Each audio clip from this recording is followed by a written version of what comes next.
Uy, bakit ang daming sasakyan? Tingnan natin. Naku, taon-taon, taon-taon, taon-taon, taon-taon, may kasalan pero wala para sa atin. Ikaw, bumalik ka sa iyong mga ladrilyo. Kumita pa ng pera. Taon-taon na uuwi sa wala ang mga blind date. Hindi pa laging masisisi ang biyenan. Kung may ilang bahay ka, paano magpapakasal ang Diyosa kay Old Wang? Eksakto. Hanggat pera ang hari, bakit mag-alala kung hindi magtagumpay ang pag-ibig? Bakit mag-alala kung hindi magtagumpay ang pag-ibig? Trabaho, trabaho, magtrabaho tayo.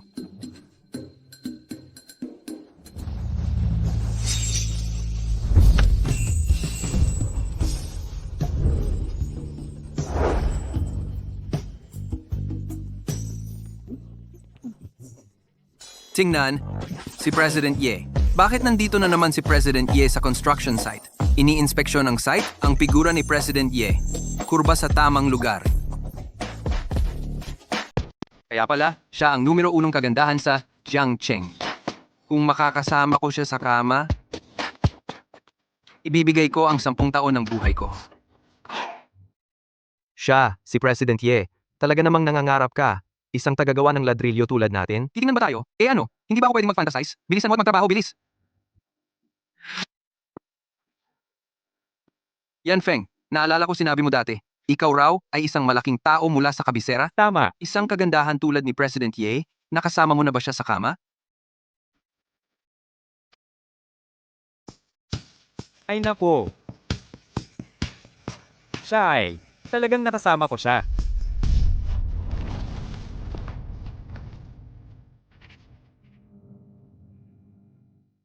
Pwede ka nang bumaba ng sasakyan. Nilagyan ako ng droga. Ang katotohanang nakipagtalik ako sa iyo. Huwag sabihin kahit kanino. Lumabas.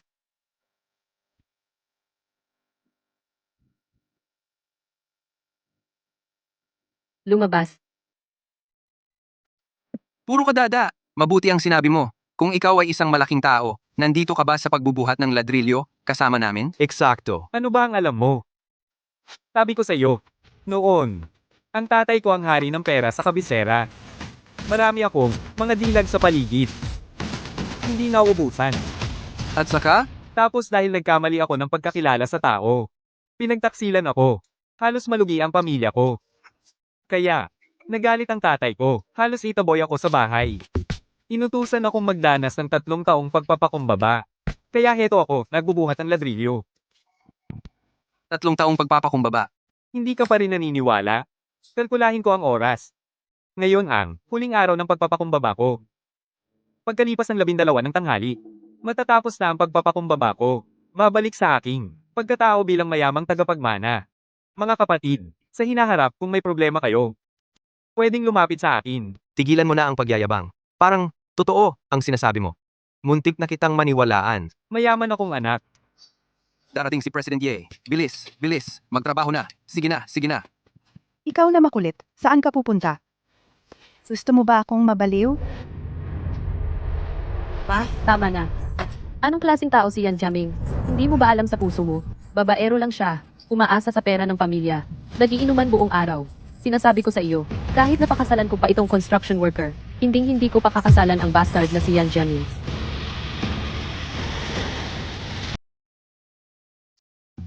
Ikaw pala. Hindi ako yon. Sige, edi pakasalan mo na lang itong migranteng manggagawa? Si.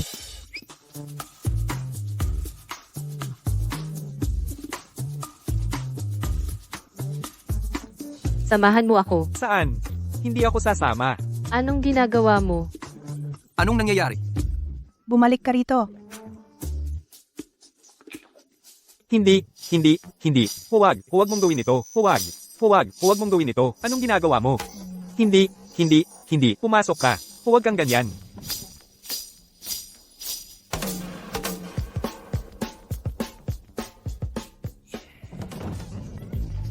Ikaw, bumalik ka rito. Saan ka pupunta? Tigil, tigil, tigil.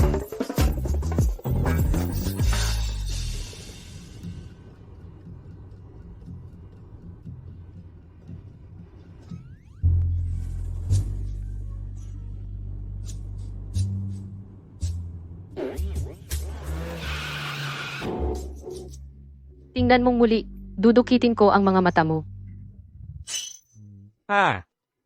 Anong gandang pagkakataon, nagkita tayo muli. Oo, anong gandang pagkakataon. Dahil nagkita tayo ulit, pwede mo akong tulungan. Magkunwari kang hobyo ko, para harapin ang mga magulang ko. Pasensya na. Hindi ako interesado. Hindi ko ito matutulungan. Kung hindi ka pumayag, idedemanda kita ng rape. Paano ang insidente noong araw na iyon? Depende sa mood ko.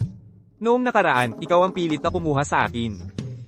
Ako, bilang lalaki, ang aking inosenteng katawan ay pinahiya ng walang dahilan. Ako ang tunay na biktima. Ngunit sino ang makapagpapatunay? Kami lang dalawa ang naroroon noong araw na iyon. Kung hindi ka pumayag, tatawag ako ng pulis. Isipin mo ng mabuti. Sige. Ang lupit mo. Pumayag na ako.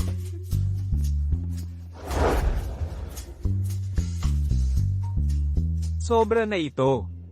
Hindi sapat na kunin ang aking pagkabirhen, pati ang ating unang rehistro ng kasal. Kailangan mo ring kunin iyon.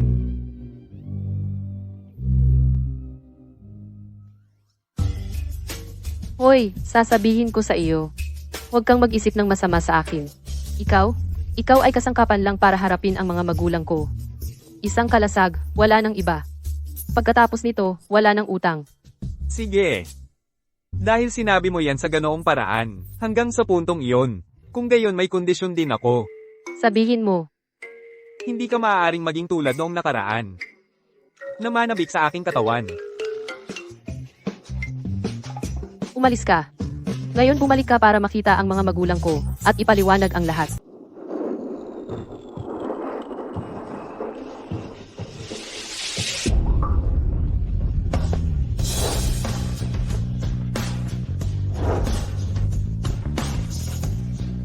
Maligayang pagbabalik, President Yan. Maligayang pagbabalik, President Yan. Maligayang pagbabalik, President Yan. Chairman Yan, siguradong pagod kayo sa biyahe. Nahanap mo na ba kung nasaan ang anak ko? Pinadala ko na ang litrato ng binata sa mga tauhan ko. Sa sandaling may balita tungkol sa kanya, sasabihin ko kaagad sa inyo. 3 taon ang lumipas nang parang blink lang. Ngayon ay ang araw na matatapos ang training ng batang iyon. Iniisip ko kung pagkatapos ng mga taong ito ng training, naiwan na ba niya ang pagiging pabigla-bigla. Medyo impulsive ang binata noong bata pa. Medyo impulsive, pero matalino at sharp din siya. Ang 3 taong training na ito ay napakahirap. Naniniwala ako na magugulat siya sa inyo. Sana nga.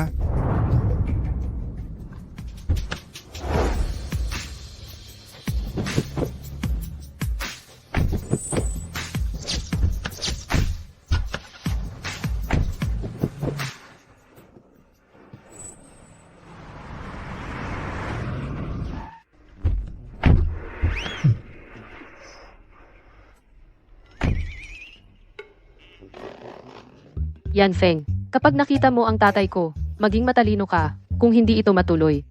Ipapahuli kita sa panggagahasa. Mapupunta ka sa kulungan. Totoo nga ang lumang kasabihan. Ang pinakamandaragit ay ang puso ng babae. Nakaligtas lang ako sa 3 taong training. Kung ganyan talaga ang ipaparatang niya, hindi ba kailangan kong gumawa ng isa pang 3 taon sa loob?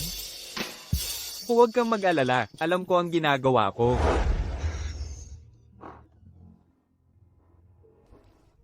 Hawakan ang palso ko. Nanay, tatay, nakabalik na kami. Ang anak ko ba ay talagang kasama ng migranteng ito? Sigurado? Duayan, nakabalik ka na sa wakas. Yan Jaming? Anong ginagawa mo sa bahay namin? Pumunta ako ngayon para manligaw. Magkakilala tayo simula bata pa, sweethearts noong bata. Maaari mo ba akong bigyan ng pagkakataong makasama ka habang buhay? Pasensya na, pero kasal na kami. Haha. Kumusta, tito at tita? Ibig kong sabihin, hindi bilang nakababatang kapatid, kundi bilang manugang ninyo, si Yan Feng. Ikaw pala. Ikaw yung galing sa construction site ni Shueyan, yung migranteng manggagawa. Ano? Migranteng manggagawa? Ako? Shueyan, siguradong nagsisinungaling ka sa akin, tama ba?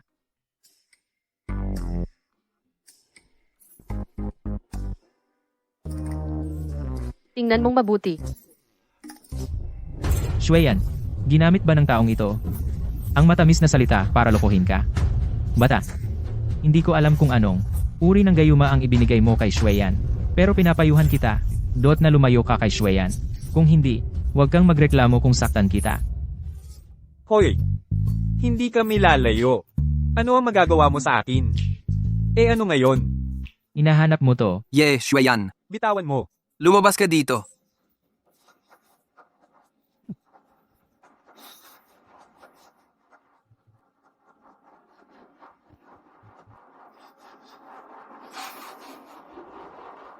Zhao Hongqiang, anong ginagawa mo sa bahay ko? Tigilan mo ang kalokohan. Tatanungin kita, ang Shanghai Bay Construction. Kontrata ng paglilipat ng proyekto. Pipirmahan mo ba? Para sa akin, oh? Hindi? Huwag mo akong masyadong pilitin. Sinabi ko sa iyo, ang kontrata ng paglilipat. Hinding-hindi ko ito pipirmahan. Sige, sabihin ko sa iyo. Ngayon, ang kontratang ito. Kung hindi mo ito pipirmahan para sa akin, gigibain ko ang bahay ng pamilya Ye. Nyo. Aray, may isa pang lumitaw. Halika, Shueyan, pumunta ka roon. Bahala na ako. Nakakakita ng iba na kumikita sa proyekto. Gusto mo bang pumunta at agawin ito? Wala na bang batas? Sagutin mo ako. Batas? Ang Jiangsheng Group namin, NC Jiangsheng, ang siyang batas. Sino ang maglalakas loob na makialam? Ito. Hindi ba ito ang binanggit ni Amo Zhao? Ang young master yan? Bakit siya nasa bahay ng Ye? Okay lang.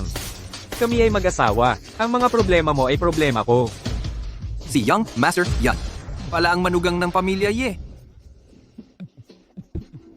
G, yan. Pasensya na. Nabulag ako. Hindi ko inaasahan na si G, yan ay manugang ng pamilya Ye. Hindi ko nakilala ang isang dakilang tao. Nasaktan ko ang pamilya Ye.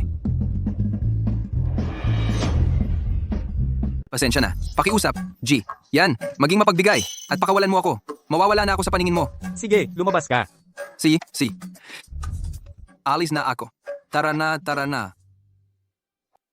Yan Feng, ano ba talaga ang pagkatao mo? Bakit siya sobrang takot sa'yo? Isang maliit na tao tulad niya ay hindi karapat-dapat na makilala ako. Kung gusto mong pag-usapan, iyong CEO Zhao ng Jiangsheng Group, kilala ko siyang mabuti. Noong bata ako, siya ang naglilingkod sa akin. Ano ba yung pagpapanggap mo? Ikaw na mabahong migranteng manggagawa, hayaan mong sabihin ko sa'yo, noong nagsasalita pa lang si Zhao Hongqiang, ang mga mata niya hindi kailanman lumayo sa tabi ko, alam ng sino mang mapagmasid. Na ang G, yan na binanggit niya, ay ako mismo, gago. Walang kinalaman sa'yo. Alam ko na, talagang may kakayahan si binatang yan. Muntik na akong maniwala na ang migranteng manggagawang ito ay may mataas na katayuan. At ginamit pa niya ang apelido ko, gago para magpanggap na makapangyarihan. Sino ba ang akala niya sa sarili niya? Talagang iniisip niya na may kaya siya. Sobrang mayabang mo. Ako, Yan Feng, hindi kailangan manghiram ng pangalan ng iba. Tama na. Ikaw, isang magsasakang may putik na paa. Paano mo nagawang hamunin ang aking mabuting manugang? Sa tingin ko, hindi ka pa dinadapa ng lipunan. Ang pamilya ko, ang mga yan, sa buong Jiangsheng ang mga negosyo namin ay nasa lahat ng dako, at ang tatay ko kakagawa lang ng kasunduan sa pakikipagtulungan sa Jiangsheng Group. Kaya si Zhao Hongqiang pagbibigay sa akin ng respeto natural lamang. Ano ba yung pagpapanggap mong malaking tao, at ano itong tungkol noong bata ka na si CEO Zhao ay naglingkod sa'yo? Kung talagang kilala mo si CEO Zhao, tawagin mo siya at hayaan mo kaming makita. Oo, Shueyan, tingnan mo ang nahanap mo isang walang kwentang tao. Makipaghiwalay ka agad. Sige, tingnan ko ang oras. Sa wala pang isang oras, matatapos na ang pagsasanay ko. Hindi ko na kailangan tawagin siya. Siya na mismo ang makikipag-ugnayan sa akin. Kumusta? Hindi mahanap ang lugar. Sige, naiintindihan ko. Tito, tita. Dumating ako ngayon, nagdala ako ng mga regalo. Pero ang taong magde-deliver hindi mahanap ang lugar. Kaya't pakihintay lang ako sandali, pupunta ako at babalik agad. Napaka-considerate mo, anak. Simula ngayon, magkakapamilya na tayo. Bakit pa magiging formal? Hindi tulad ng iba. Sa unang pagbisita, wala man lang dalang regalo. Tito, tita, sandali lang kayo, okay? Si? Si.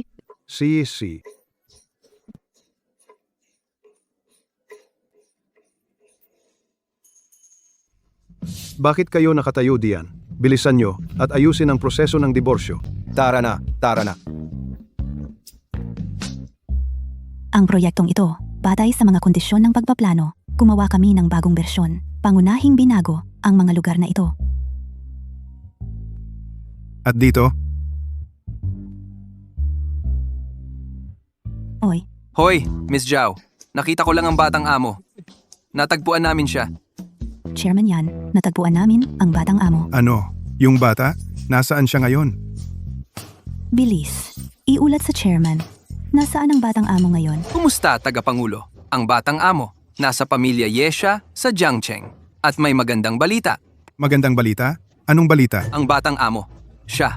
Kumuha siya ng marriage certificate kasama ang anak na babae ng pamilya Ye. Tapos na, Chairman. Napakaganda. Ang galing! Ganun. Yung batang iyon, ang laking bagay at hindi niya sinabi sa akin. Talagang binigyan niya ako ng malaking sorpresa. Xiao Jiao, maghanda agad ng masaganang regalo. Ipadala ito sa pamilya Ye. Dapat ito ay marangya. Chairman, sandali. Ano yon? Sa swerte, ang pamilya yan mula sa Jiangdong gustong kunin ang proyekto natin. Pamilyar sila sa sitwasyon doon. Kaya baka pwede nating hayaan silang hawakan ito. Mas mabilis at pwede rin nating suriin sila. Ano sa tingin mo, Chairman? Sige, iiwan ko sa'yo. Huwag kang mag-alala, Chairman. Sisiguraduhin kong masisiyahan ka. Oy. Ang pakikipagtulungan sa iyo, Miss Zhao, ay isang karangalan. Maaasahan mo ako, Miss Zhao. Ang bagay na ito, hahawakan ko ito ng perpekto. Wala kang ni isang alalahanin.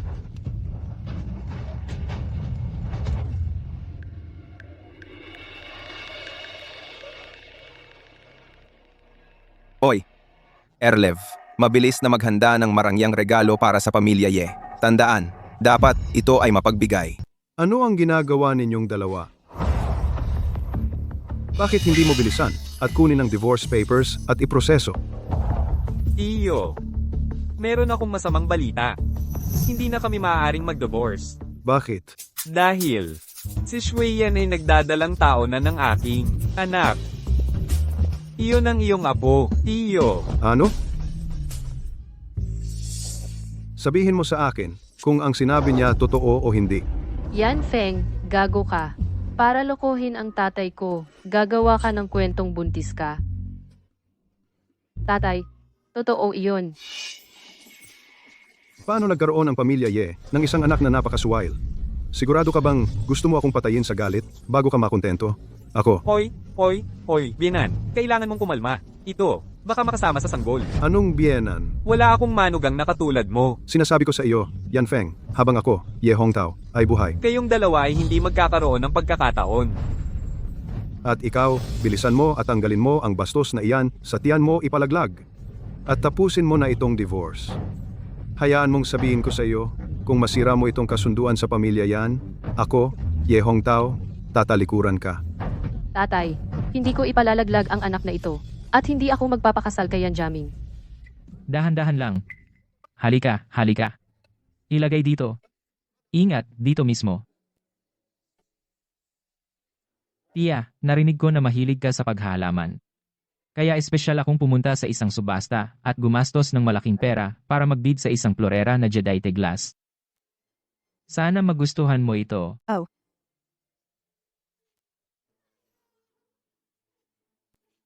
Ginoong Yan, napakabuti ninyo. Ang tatay niya at ako ay matagal nang itinuturing ka bilang sarili naming anak. Nako, ang formal mo. Oo, Ginoong Yan, ang Jadeite glass vase na ito, malinaw na napakahalaga.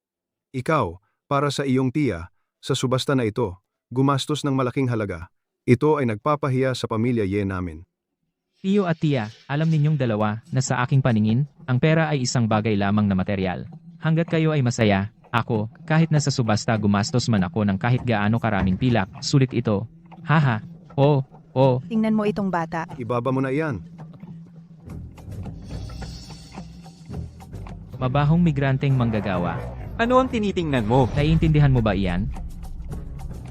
Hoy, itong base mo. Mukhang pamilyar sa akin. Oh, naalala ko. Ha. Hindi ba ito ang bagay na ginamit ko bilang ihian nung bata ako? Ano? Hindi ba ito ang ginamit ko nung bata ako? Bilang arinola? Ano? Ay naku!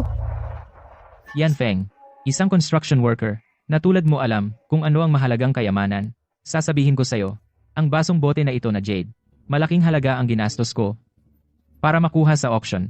Naglakas loob kang sabihin na ito ay arinola na ginamit mo noong bata ka? Sinasabi ko lang ang totoo. Bakit ka galit na galit? Tama na.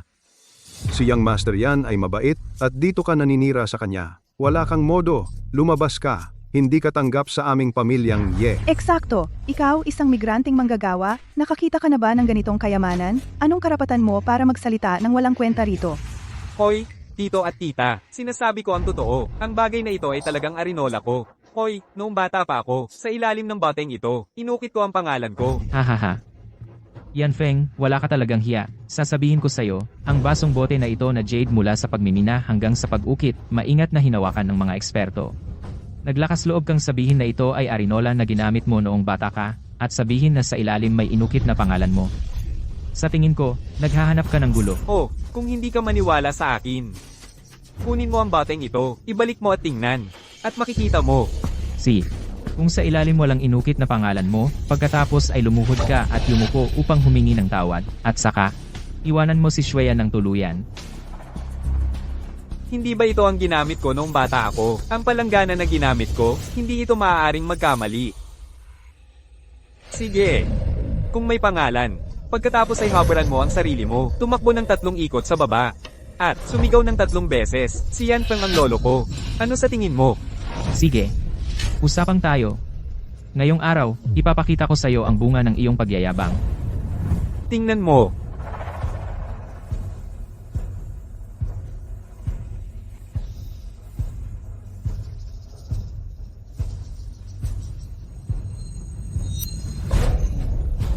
Ha? Meron ba? Bueno, sa totoo lang. Ito. Si Master Yan, hindi maaaring ibinigay sa atin ito. Binatang master yan. Ha. Ang taya ay taya. Sige, maghubad ka. Hinihintay pa kitang tawagin mo akong lolo. Sa tingin ko ikaw ang dapat tumawag sa akin na lolo. Ginoo at Ginang Ye, huwag kayong maniwala sa kanya. Ang karakter na yan ay kumakatawan sa Ming Dynasty yan official kiln mark. Walang kinalaman sa kanya. Oh, master yan. Gusto mong summon goat? Umihi ako dito ng maraming beses noong bata ako. Naglagay pa ako ng mga tipaklong dito. Ginoong Ye, maraming taon ka nang nangongolekta ng antigo. Alam mo dapat ang hurno ng yan ay para lamang sa maharlikang pamilya. Mahal, sa tingin mo ba ang hurno ng Yan na binanggit ni Master Yan ay mula sa Ming Dynasty? Ang hurno ng yan ay umiiral nga. Ginoong Ye. Ito ang Jadaiti Linglong basis record ng subasta at iba't ibang sertipiko ng eksperto. Tingnan mo, narito lahat. Itong pilyo tinitiyak na nagpapakitang gilas sa harap ni Xueyan at nakawin ang atensyon, kaya nagsasalita siya ng kalokohan dito. Alam ko na!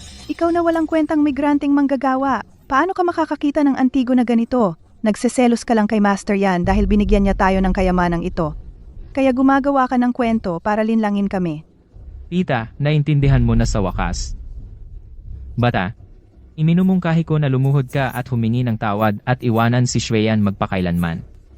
Maaari kong kunwari ang mga pangyayari ngayon ay hindi nangyari. Kung hindi, Ha? O ano? Sige, ituloy mo. O ano ang gagawin mo? kung hindi ko na kailangan pang pumunta mismo para harapin ka. Kung sasabihin ko na si Ginoong Zhao ay nag-aalaga sa iyo, kay Ginoong Zhao, ano sa palagay mo ang mangyayari? Subukan mo nga. Pusta ako kung sasabihin mo ito kay Ginoong Zhao. Kapag pumunta siya ng personal, kailangan niya akong tawagan ng may paggalang bilang Ginoo. Yan Feng, masyado kang nagmamayabang. Tigilan mo na. Sobra kang mayabang. Hindi mo alam ang iyong lugar.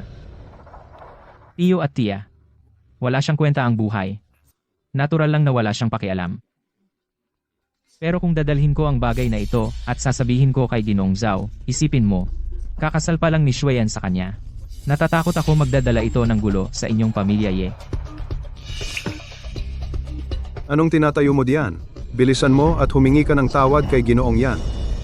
Tay, bakit palagi kang pumapanig sa Yan Jiaming? Ano ang alam mo? Anong katayuan ni Ginoong Zhao? Kung magagalit natin siya, paano ang negosyo ng ating pamilya Ye makakapagpatuloy? Tay, ibig mong sabihin, negosyo mas mahalaga kaysa sa kasal ng anak mong babae. Ganoon ba? Bobo ka ba? Ginagawa namin ito para sa ikabubuti mo? Ang pagpapakasal sa pamilya, yan ay pagsulong para sa iyo. Makukuha mo ang mga resources mula sa pamilya yan? Makakapagbigay ba sa iyo ang batang iyon? Shueyan. Ang aming pamilya yan at ang Xiangsheng Group ay nagkasundo na sa isang kasunduan ng kooperasyon. Sa hinaharap, kahit hindi tayo maging una sa Jiangcheng, tiyak na magiging isa tayo sa mga nangungunang negosyo. Basta't pakasalan mo ako, ginagaranti ako. Ang akin ay sa iyo. Eksakto. Bakit hindi ka na lamang mabilis diborsyuhin ang batang iyon at makiisa kay Ginoong yan? Hindi. Hindi ako magpapakasal kanino man kundi kay Yan Feng. Oh, talaga bang itutuloy niya ito? Ano? Walang utang na loob na anak. Ulitin mo. Kung ngayon hindi ka magdidiborsiyo, itakwil ka ng pamilyang Ye. Ang kapal ng mukha mo. Ayoko. Ayoko. Shueyan. Huwag mong galitin ang mga magulang mo. Kung maaari lang ituloy ang diborsiyo. At manatili sa tabi ko, magpapanggap akong hindi nangyari ang araw na ito.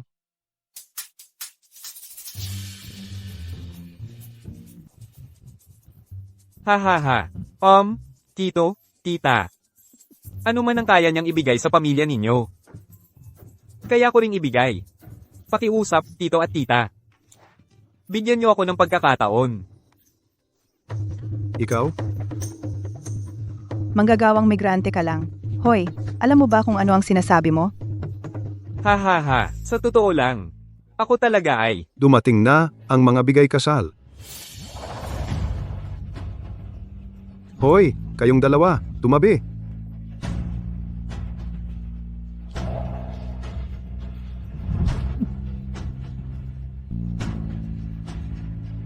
Sino ang nagpadala nito?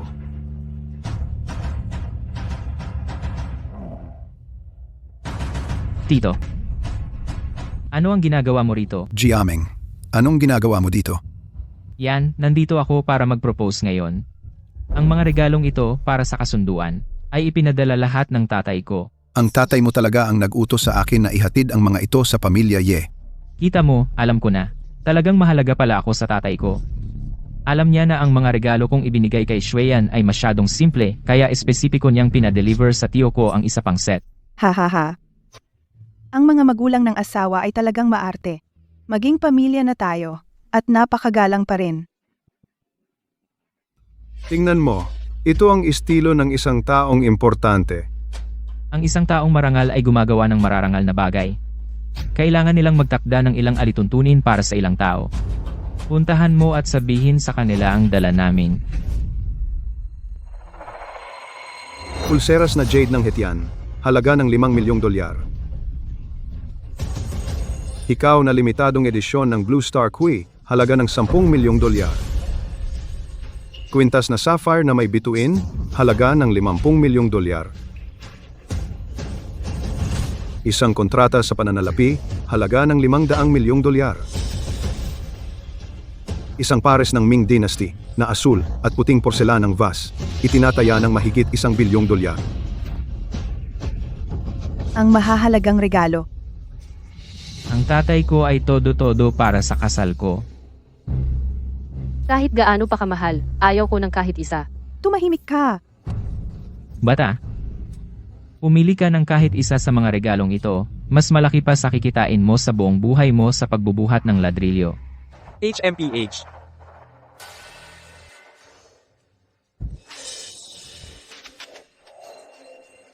Isang minuto na lang, tapos na ang pagsasanay.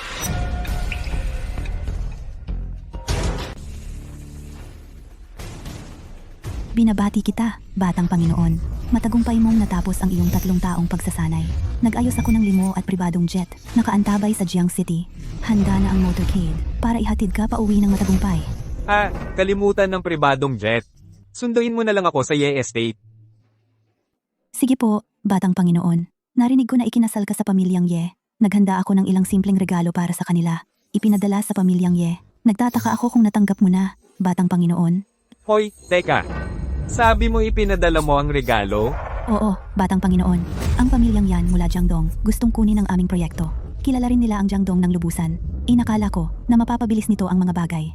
At saka, masusuri natin sila. Kaya pinadaan ko sa pamilyang yan ang pagpapadala nito para sa atin. Ganoon ba? Sige, pumunta ka na rito. Opo, batang Panginoon.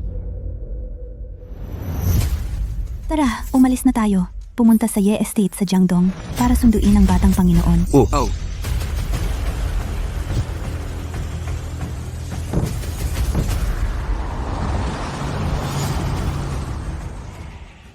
Yan.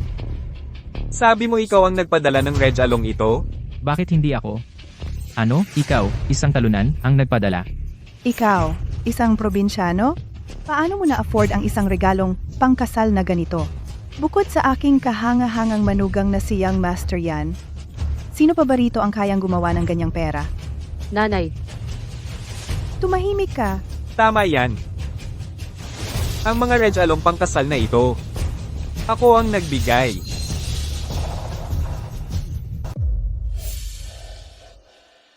Yan Feng, maaari ka bang maging mas maaasahan? Alam ko, gusto mong magpakitang gilas sa harap ng mga magulang ko. Pero sobra ka na sa pagyayabang na ito. Ako. Ano ang sinabi mo? Sa totoo lang. Ang Red Along ito ay hindi mula sa akin. Dapat kong sabihin, ito ay ipinadala ng mga tauhan ko. Mga tauhan? May mga tauhan ba ang isang talunan tulad mo? Umili ka lang ba ng mga pulubi mula sa tambakan at tinawag silang mga tauhan mo? Tama ang manugang ko.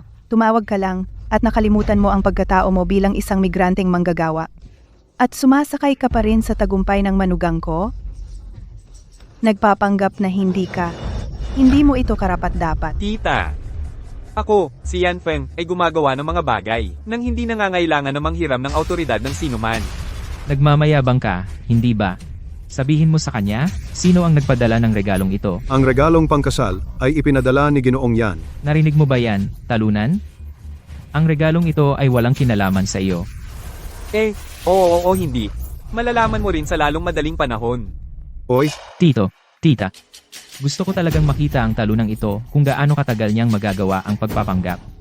Hindi ka ba nagmumura ng todo na ang mga regalong ito ay ipinadala ng iyong mga tauhan?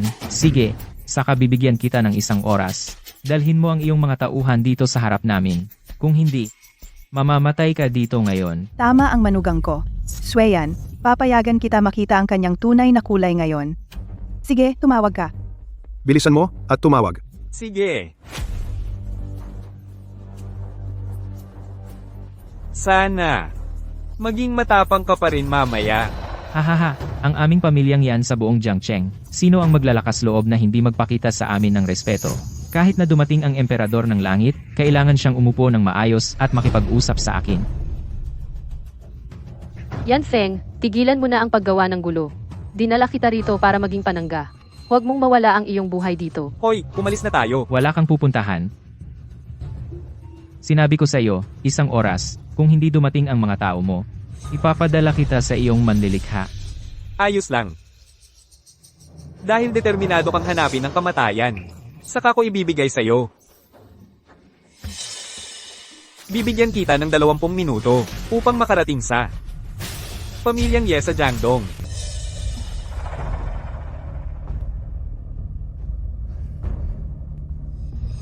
Bilisan mo. Kailangan naming makarating sa bahay ng pamilya Ye sa loob ng 18 minuto. Opo, Presidente Zhao. Yan Baoguo, paano mo ito ginagawa para sa akin? Kailangan mong pumunta sa bahay ng pamilya Yi at makipagkita sa akin ngayon din. Kung hindi, ang deal ng proyekto ay kanselado.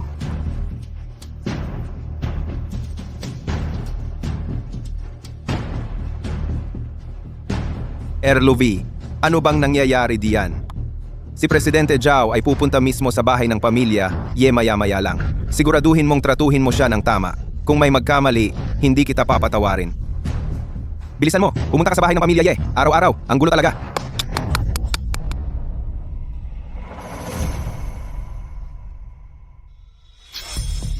Yan Jiaming.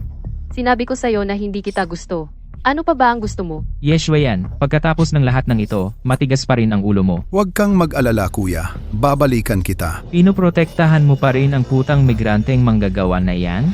Ano kung gayon? Sige. Tapos papatayin ko siya ngayon din. Tigil. Tito, papatayin ko ang bastardong ito ngayon din. Jiaming, tumawag ang tatay mo at sinabi si Presidente Zhao ng Jiangsheng Group ay darating sa bahay ng pamilya Ye mamaya. Sinabi niya sa akin na huwag gumawa ng gulo. Ang mga big shot na ito, ayaw nilang makakita ng anumang magulo. Maghintay hanggang umalis si Presidente Zhao. Saka natin siya haharapin. Ang migranteng manggagawang ito, may kakaiba ba siyang pagkatao? Tito, darating si Presidente Zhao sa pamilya Ye. Malaking swerte ito. Tito, sasabihin ko sa inyo, sabi ng lalaking ito na nagtatrabaho para sa kanya si Presidente Zhao. At dahil darating si Presidente Zhao sa pamilya Ye, bakit hindi na lang natin ibigay ang lalaking ito kay Presidente Zhao? Kung masaya si Presidente Zhao, baka magkaroon tayo ng pangmatagalang partnership. Mr. Yan. Sobra ka nang nag-iisip. Hindi niya ako paparusahan, at hindi rin siya matutuwa. Sa halip, ikaw ang ibabagsak niya. Wala kang kwentang basura. Kahit ngayon, nagpapakastrong ka pa rin? Kailangan ko bang magpaka-strong? Dahil siya. Ako ang tumawag sa kanya rito. Yan Feng, alam kong may pride ka, pero hindi mo pwedeng sabihin ang mga ganyan. At si Presidente Zhao, Shui Yan, hindi ako nagsisinungaling. Sabi niya, si Presidente Zhao daw ay tinawag niya rito. Isang bagong silang naguya na hindi takot sa tigre. Kita mo? Talagang baguhan siya. Swayan, layuan mo ang malas na iyan. Lahat, maging saksi kayo. Ang usapang ito tungkol kay Presidente Zhao, walang kinalaman ito sa aming pamilya Ye. Tama. Walang kinalaman sa amin. Tita, bakit kayo nagpapanik? Basta, pakasalan ako ni Xueyan. Ang mga sinabi niyo tungkol kay Presidente Zhao, kahit na ininsulto niyo siya, ang pamilya yan namin ay makakapag-recommend kay Presidente Zhao, at tiyak na mapoprotektahan ang pamilya yan niyo. Siyempre, dahil pumayag na ako ibigay sa iyo ang anak ko, tiyak na pakakasalan ka ni Xueyan. Ang magiging manugang ko ay may magagandang koneksyon. Kaya niyang lapitan ang pamilya Zhao. Tita, sobra naman kayo. Ang pamilya yan namin sa buong Jiangsheng ay kabilang sa mga nangunguna. At tiyak na hindi matutulad sa walang kwentang nagpapanggap na ito. Hahaha, Mr. Yan. Dapat sumuko ka na lang. Dahil, Shui Yan. Buntis na siya sa anak ko. Ano? Kalokohan. Jiaming, may relasyon siya kay Ye Xueyan. Ayon sa patakaran ng pamilya yan, bago pumasok ang isang babae sa pamilya, dapat garantisado ang kanyang kalinisan. Kaya si Ye Xueyan ay dapat siguraduhing birhen pa siya upang maging karapat-dapat bilang asawa. Tito Yan, huwag kang mag-alala. Ang aming Xueyan ay hindi kailanman kahit nahawakan ang kamay ng lalaki mula pagkabata. Talagang birhen siya. Huwag mong pakinggan ang kalokohan niya. Hindi na kailangan ng pagsubok. Hindi na kailangan ng pagsusuri. Ano man ang sabihin mo, wala bang patakaran ang pamilya yan? Hindi kailanman nahawakan ang kamay ng lalaki. Ikaw, Xueyan, nagsisinungaling ka sa akin, hindi ba? oo, talaga? Siye. Ang pamilya Ye ay nagsasabuatan para dayain kami, hindi ba? hindi. Ah, ganon. Gusto mo lang kaming lokohin para makuha ang mga bigay kaya ng pamilya, yan, tama ba? Hindi po, Yan. Wala po. Talagang hindi. Hindi. At itinatanggi mo pa ang sabuatan? Susuriin ko na ngayon ang pagkabirhen. Mga tanod, hubarin ang damit ni Ye Xueyan sa kanya ngayon. Gusto ko ng pagsusuri sa katawan ngayon. Mga bantay, hubarin si Ye Xueyan. Hubarin siya. Huwag gumalaw. Asawa ko na siya ngayon. Subukan mo siyang hawakan. Hahaha, bata, hindi mo man lang mailigtas ang sarili mo, at gusto mo pang magpakahero, at iligtas ang dalaga. Sabihin ko sa iyo, ang pagsusuri sa katawan na ito kailangang mangyari ngayon. Kahit ang Jade Emperor ay hindi ito mapipigilan. Ayaw ko kapag ang mga tao tumingin sa akin ng ganyan.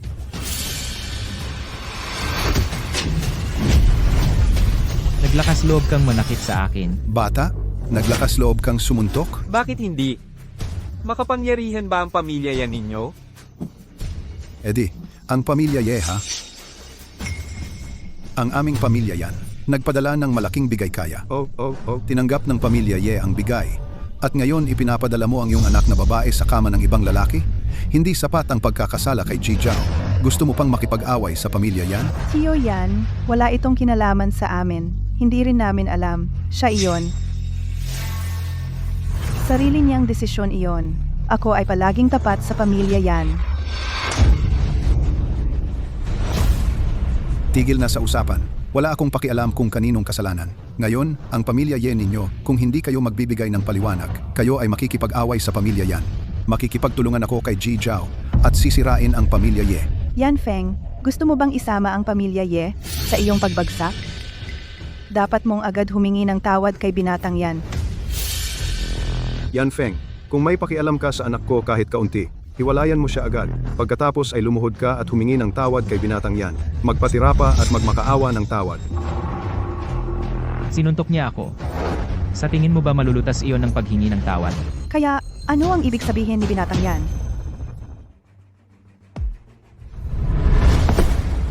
Gusto ko siyang gumapang sa pagitan ng aking mga binti, at tawagin akong lolo ng 100 beses, sasabihing, mali ako, hanggang ako ay nasiyahan. Tungkol naman sa anak mong babae, gagawin ko ang pagsusuri sa katawan dito mismo. Isang paraan. Ibinigay na ito sa inyong pamilya Ye. Nasa inyo kung gusto ninyo ito. Oo, gusto namin ito. Ang isang tulad ni Yan Feng na hindi marunong sa mga patakaran ay dapat na maayos na turuan kung ano ang respeto. Mas mabuti pang gawin mo ito ngayon. Hindi mo ba narinig na si Mr. Yan ay nagbigay sa iyo ng isang paraan?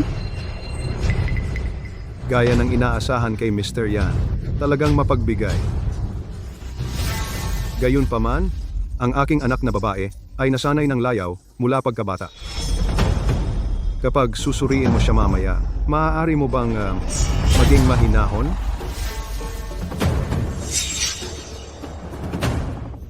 Tatay, nanay, ako ang sarili ninyong anak. Ikaw, tumahimik ka. Ano bang masama sa pagpapasuri sa iyo? Nasasaktan ka? Ginagawa namin ito para sa ikabubuti mo. Oh, tito at tita, para umakyat sa hagdan ng lipunan, gagamitin ninyo ang sarili ninyong laman at dugo bilang pampalit. Ikaw? At ikaw, ang huling taong nagpaluhod sa akin, ay nasa ospital pa rin. Sa tingin mo ba'y hindi ako delikado, na madali akong daigin? Bibigyan kita ng 3 segundo para lumuhod at humingi ng tawad. Kung hindi, kayong lahat ngayong araw ay luluhod ng 3 beses sa harap ko. Ikaw, Yan, pinasama mo kami kay President Zhao, at ngayon ginawa mo kaming mang-insulto sa pamilya Yan. Sinusubukan mo ba kaming sirain? Dahil mahal mo si Shui Yan, mas mabuting mabilis kang humingi ng tawad kay Mr. Yan. Humingi ng tawad. Humingi ng tawad.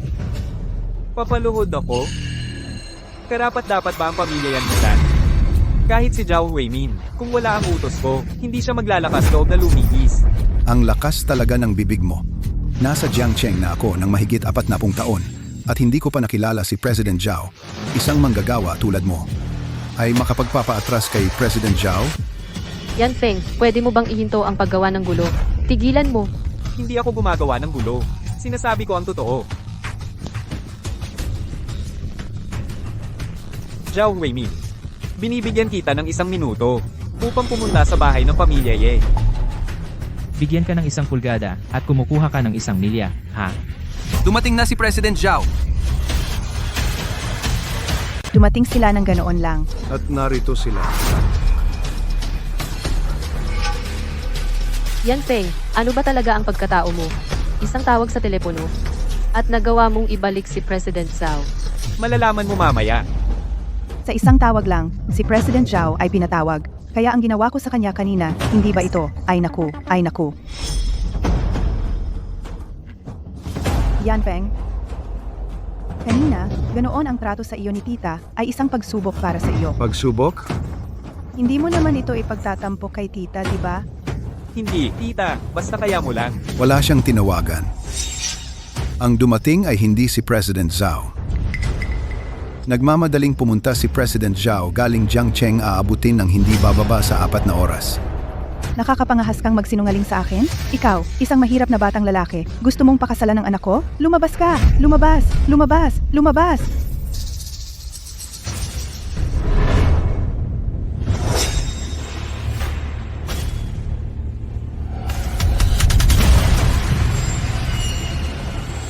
Binata, okay ka lang ba? Ayos lang ako. Magaling na pag-arte iyon. At tinawagan pa niya ang 2 bodyguard para magpahanga. Gayunpaman, ang pag-arte na ito ay talagang kaawa-awa. Ikaw, Anong tapang mong hampasin ako? Hinabas kita. Ano ngayon? talaga bang nagawa mo akong saktan? Alam mo ba ang mga kahihinatnan ng pag-insulto sa pamilyang yan? Hindi ko kailangang malaman. Pero ang kailangan mong malaman ay... Simula ngayon, ang pamilyang yan ay mawawala sa Jiang City. Ito ba talaga ang malaking tao, Presidente Zhao? Ginoo, ang paraan ng paghawak ko dito, nasiyahan ka ba? Itong palabas na ginagawa ninyong dalawa ay masyadong palpak. Sa buong Jiang City, walang nangahas magsabi na kaya nilang alisin ang pamilyang yan. Ah, talaga? Iyo, huwag ka nang magsayang ng salita sa kanila. Putulin ang mga litid ng mga kamay at paa ng impostor na ito. At para sa lalaking ito, bunot ang kanyang dila. Dalhin siya upang pakainin sa mga asong gubat. Ano pang hinihintay mo? Pilayin ang 2 sa kanila. Zhang Long, Zhao Hu,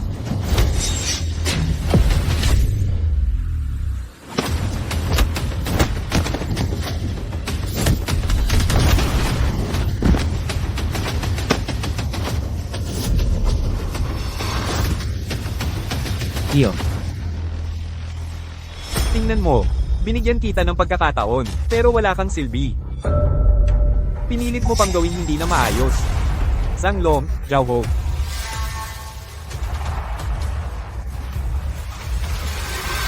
sinasabi ko sa'yo, wag mo akong hawakan. Kung hindi, hindi ka pakatatantanan ng tatay ko. Sinasabi ko sa'yo, kung matapang ka, payagan mo akong tawagan ang tatay ko ngayon din. Pagdating niya rito, titiyakin niyang walang isa sa inyong makakaligtas. hindi na kailangan. Tinawagan ko na si Yan Baoguo sa telepono. Darating siya rito para tubusin ang kanyang mga kasalanan. Sa tingin ko natatakot ka lang na payagan ako, tawagan ang tatay ko. Natatakot ka na ilantad ka ng tatay ko, bilang isang manloloko. Hoy! Sa halip na mag-ayos ng gulo mamaya, bakit hindi na lang ayusin? Ang usapin ngayon din? Gusto niyang tumawag. Hayaan mo siya. Sige. PH, gusto kong makita kung gaano ka katagal makakapagpanggap.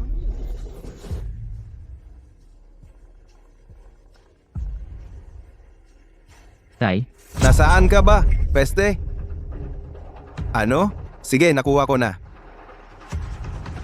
Peste, hindi ka naman nakipag-away sa maling tao, di ba? Pumunta ka sa bahay ng mga ng mabilis, hanggat kaya mo. iminumungkahi ko na. Lumuhod ka na ngayon at humingi ng tawad sa akin. Pagdating ng tatay ko rito, baka hayaan ka niyang mabuhay. Yan Feng. Alam ko na ang taong kinuha mo ay malakas, pero ang tatay ni Yan Jiaming ay ang malaking tao sa Jiangdong. Hindi mo na kailangang gawin ito para sa akin. Sige, hintayin natin ang tatay mo. Gusto kitang sampalin ng 100 beses? Sa harap mismo niya. Ikaw, Ito ay sarili kong negosyo.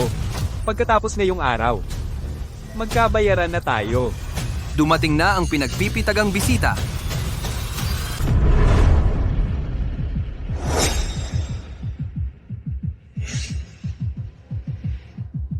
Kuya, tatay, nandito ka na sa wakas. Kung medyo nahuli ka pa, siguradong mapapatay ng suntok ang anak mo.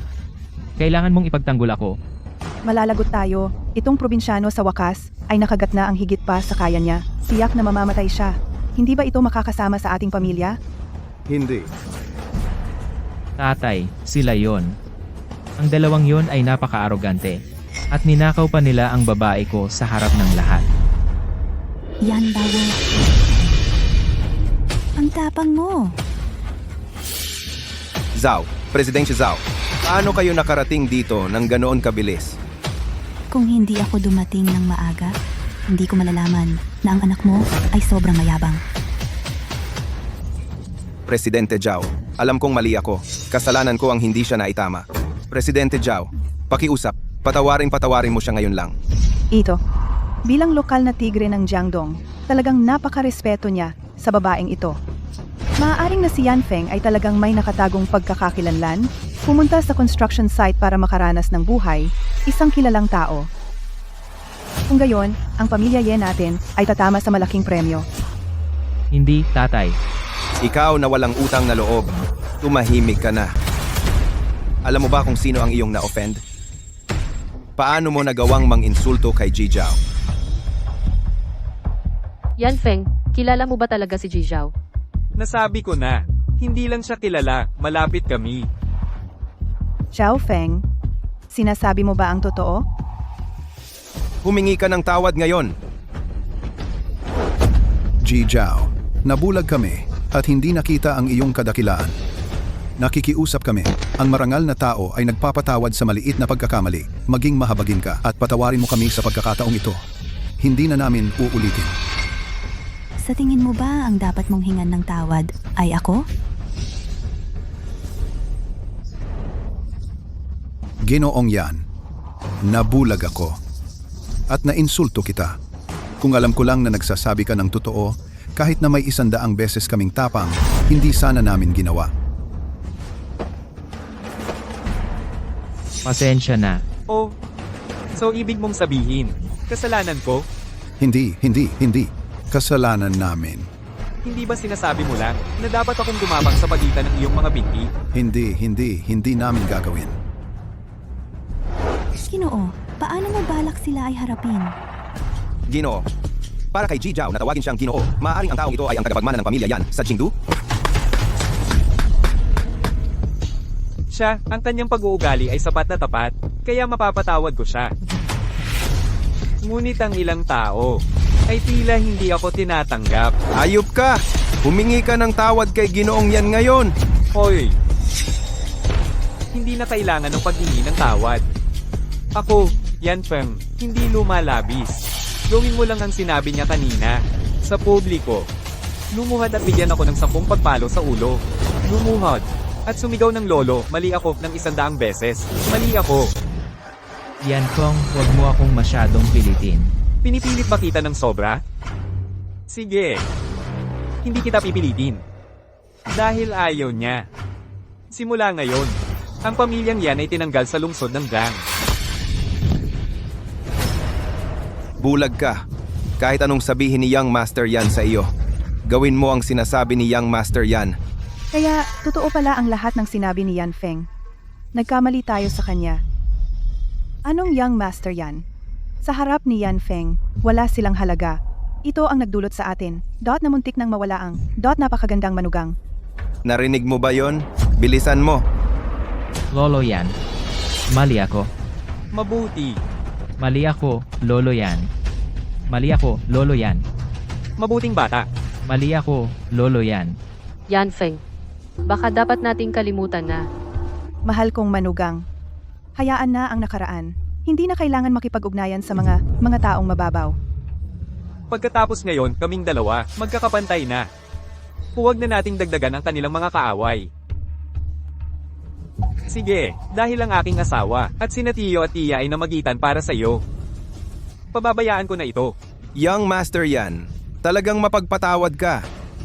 Tiyakin mo, Young Master Yan, simula ngayon, disiplinahin ko ng mahigpit itong anak na walang utang na loob. Hindi ko siya papayag na magdulot pa ng gulo. Anak na walang utang na loob, dali at magpasalamat ka kay Young Master Yan at Ji Zhao. Salamat, Young Master Yan. Salamat, Ji Zhao. Yan Feng. Ngayon, ininsulto mo ako. Sumusumpa ako. Balang araw, babayaran mo ito.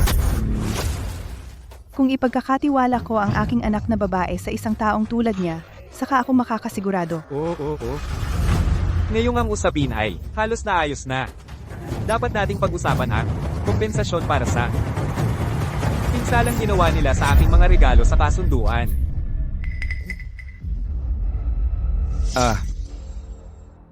Ano? Ayaw mo bang magbayad? Bayad. Tiyak na magbabayad. Si Presidente Zhao ay tiyak na magbabayad. Hindi ko lang alam kung magkano ang gusto ni Young Master Yan na kompensasyon. Dahil nakikita ko kung gaano ka sinsero. Saka magbayad ng halagang ito. 2 bilyon. 2 bilyon. Hindi 2 bilyon. 2. Hindi mo ba naiintindihan? Ang ating young master ay pinagbabayad ka ng 20 bilyon. 20 bilyon. Hindi namin kayang mag-ipon ng ganoong karaming pera agad. Nagkamali ka, hindi 20 bilyon ito. Ang ibig kong sabihin ay, bigyan mo ako ng 2. Ang young master ay nagbigay na sa iyo ng pagkakataon, ngunit nagdalawang isip ka. Ngayon nagbago na ang isip niya. Gusto niyang magbayad ka ng 200 bilyon? Binibigyan ko lang kayo isang araw para mag-ipon ng pera. Kung hindi, ang pamilya yan ay itatakwil. 200 bilyon. Guro yan. Pakiusap, maging maluwag po kayo. Kahit ibenta namin ang pamilya yan, hindi ko kayang makalikom ng 200 bilyon. Maaari po bang babaan ninyo? Tama, guro yan. Pakiusap, patawarin ninyo kami ngayon. Talagang alam naming kami ay nagkamali. Oh, guro yan. Talagang alam kong ako ay nagkamali. Yan Feng, 200 bilyon. Hindi ba sobra iyon? Nagkakamali kayong lahat. Hindi ko sinabi ang ganoon kalaki.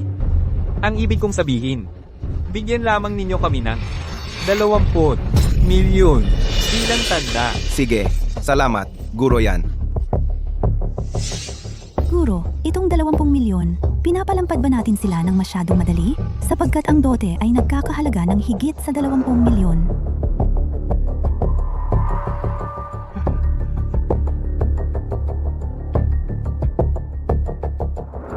Naiintindihan ko. Gusto mong ipakita nila ang kanilang sinseridad. MMHMM. Ano pang hinihintay ninyo? Mabilis na ilipat ang pera sa guro. Bibigyan ko lamang kayo ng isang oras. Lumabas kayo. Bilis, bilis, bilis, Sina. Yan, Zhao, Xiaofeng, umupo kayo. Pakiusap, umupo. Xiaofeng, nakikita ko na ikaw at si Geng. Zhao ay napakaganda ng inyong samahan. Uminom kayo ng tsaa. Totoo bang ikaw ang sinasabi nila, isang binatang Ginoo mula sa mayamang pamilya? Ang mga biyenang ito ay napakamapagmataas. Upang ipakasal ang kanilang anak sa mayamang pamilya, pinapagsuri pa nila siya. Kung sasabihin ko sa kanila, pipilitin nila akong pakasalan ng kanilang anak. Kung tatanggihan ko, ay demanda nila ako. Iyon ay magiging problema. Tita, baka nagkamali kayo ng pagkakaintindi. Nagbibiro lang ako kanina. Nagkaroon ako ng karangalan na makilala si Ginang, Zhao dati. Kaya, hiniling ko sa kanya na pumunta ngayon upang makipag-arte sa akin.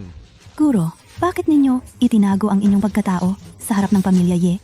Maaaring, gusto ninyong subukan muli ang pamilya Ye? Ano? Tay, anong problema? Wala. Huwag mo siyang pansinin. Baliw siya buong araw.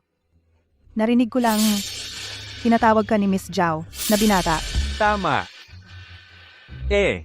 Tawagin mo akong banata. Ganito kasi yan. Bago iyon, iniligtas ni Old Master Yan ang buhay ko.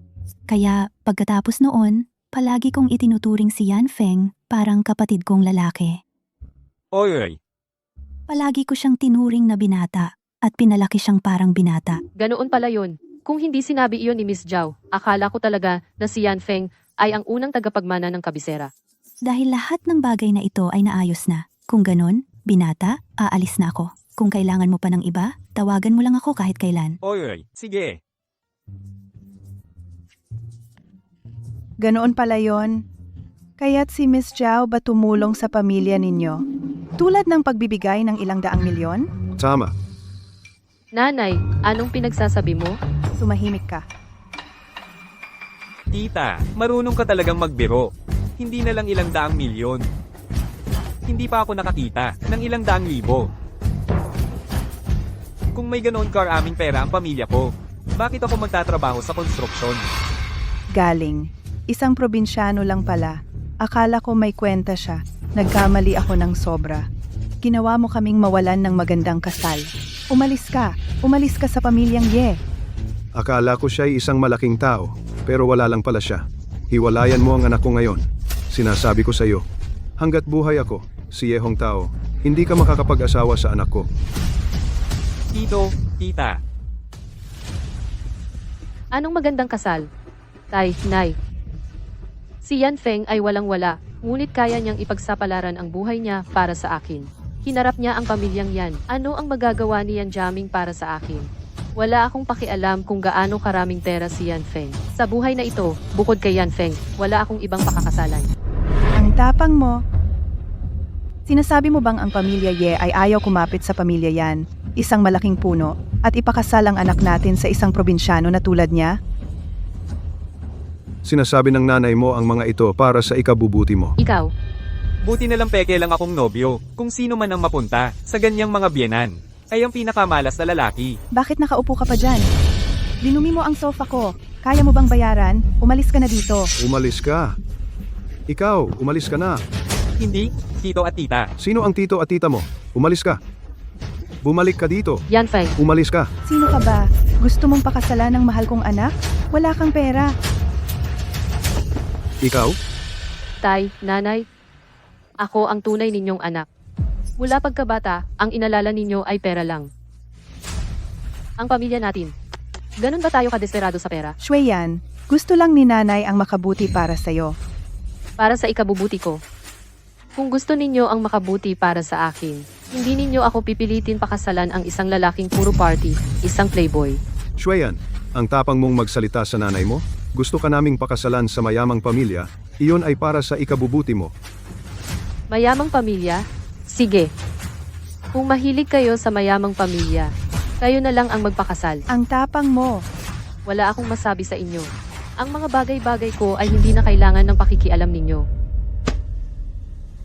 Bumalik ka dito. Walang utang na loob. Bumalik ka dito. Bumalik ka, hampas lupa. Ito ay paghihimagsik. Talagang nakakagalit. Ako.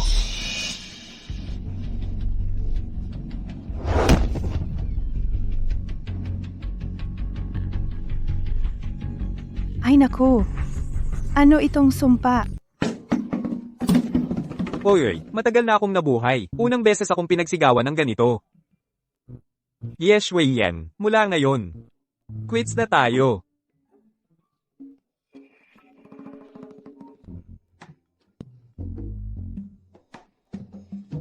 Oy, ikaw na Pilyo? 3 taon na kitang hindi nakikita. Narinig ko na magaling ang galing mo. At may nobya ka pa. Malapit na ang araw ng mga ama. Dalhin mo ang nobya mo para makita ng tatay mo. Anong nobya? Wala akong alam. Ikaw na Pilyo? Sa harap ng tatay mo, nagpapakatanga ka pa rin? Nag-aarteng walang alam ha? Akala mo ba yung marriage certificate na iyan makakapanloko sa akin? Ah. Tatay, mali ang pagkakaintindi mo. Hindi siya nobye ko. Nagpapanggap lang kami. Pakinggan mo ako. Ikaw na Pilyo.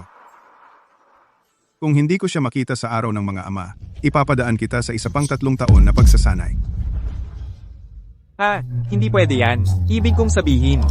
Oy, tatay. Kakaalis lang sa akin. Gusto mo bang bumalik ako at magmakaawa sa kanya? Yan Feng, Oy, bakit nandito ka sa labas? salamat sa nangyari ngayon. Sa pagtulong mo sa akin na maalis si Yan Jaming. Walang problema, wala yon. Oy, kung gusto mo talagang pasalamatan ako. Pero, sa pagtulong mo sa akin, nasaktan mo ang pamilya yan. Sa huli, malalaman nila kung sino ka. Sa personalidad ni Yan Jaming. Tiyak na hahabulin ka nila. Perpekto yan. Kapag nalaman niya kung sino ako. Shy, alam mo na. Sige, alam kong may prinsipyo ka. Pero si CEO Zhao ay makakapagligtas lang sa iyo ngayon, hindi habang buhay. At ang ginawa mo para sa akin ngayon, labis akong naantig. Pero hindi mo naman kailangang lumayo ng ganoon. Kahit hindi tayo nagpapanggap. Wala akong pakialam kung gaano karami ang pera mo. At, hindi ako katulad ng mga magulang ko. Hindi ako yung tipong babaeng mahilig sa pera. Sa totoo lang, ang sinabi ko ay lahat. Sige. Dahil nagsimula lahat ito dahil sa akin. Ito ang 1 milyon. Kunin mo at umalis ka agad sa Jiangmincheng. Huwag ka nang bumalik. Kalimutan mo na ang pera. Kung gusto mo talagang magpasalamat. Gawin mo rin akong pabor. Anong pabor? Umuwi ka kasama ko. Tulungan mo akong harapin ang pamilya ko. Pero paano ang pamilya yan? Ayos na. Ang pamilya yan. Ako na ang bahala. Tara na.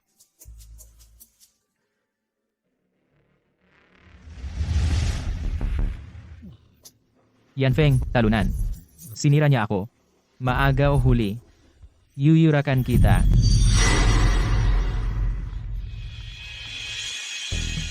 Oy, Aming, niloko tayong lahat ni Yan Feng. Hindi siya, importanteng tao. May konting connection lang siya kay President Zhao. Dinala niya si President Zhao dito para magpakitang gilas. ano? Siya mismo ang nagsabi. Totoo. Aming, palagi kang nasa puso ko. Isang mabuting manugang. Lintik, niloko talaga ako ng gagong yon. Pinagalitan ako ng tatay ko. Sige, teka lang. Oh, Sugnong. Haha, Xiaozao? Bukas, ang Suknong na yan, magdadala ng kasintahan. Pumunta ka sa pinakamalaking Guoming Hotel sa Jiang City. Mag-book ng pinakamalaking luxury suite. Huwag mong sayangin ang dangal ng pamilya yan. Sige, Chairman, gagawin ko na agad. Tulungan mo ako maghanda ng mamahaling regalo. Unang pagkikita nila.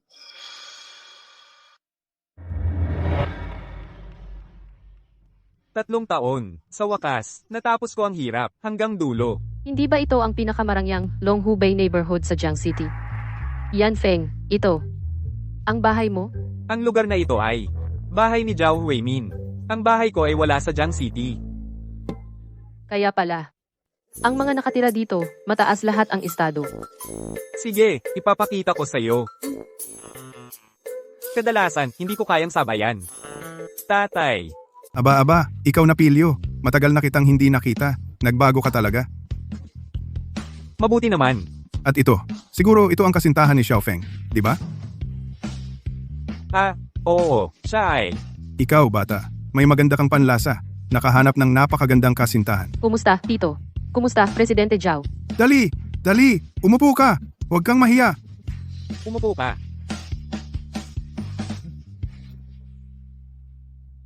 Akala ko kayo'y babalik bukas. Hindi ako gaanong naghanda. Ikaw na Pilyo, hindi mo man lang ako binalaan. Kung tumawag ako ng maaga, paano magiging sorpresa? Ikaw. Okay lang, mahal. Malapit na rin naman ang hapunan. Ipapahanda ko sa kusina ang pagkain. Bilisan, sabihin sa chef na maghanda ng masarap na pagkain at inumin. Hindi, kumain na kami. Napakabait ninyo, Tito. Anong ibig mong sabihin na hindi?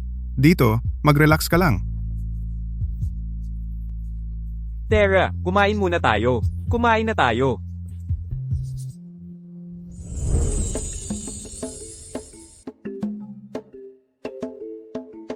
Ito. Hindi ba ito ang Golden Amber Ginseng? Mahal, nasubukan mo na ba itong ulam? Hindi pa, pero narinig ko na ito. Ito ay gawa sa pugad ng Swiftlet bilang base at 1,000 taong ginseng. Ang ulam na ito ay nagkakahalaga ng mahigit 1,000,000. Talagang marami kang alam. Pero ang ulam na ito, si Xiaofeng ay kumakain nito mula pa noong bata siya.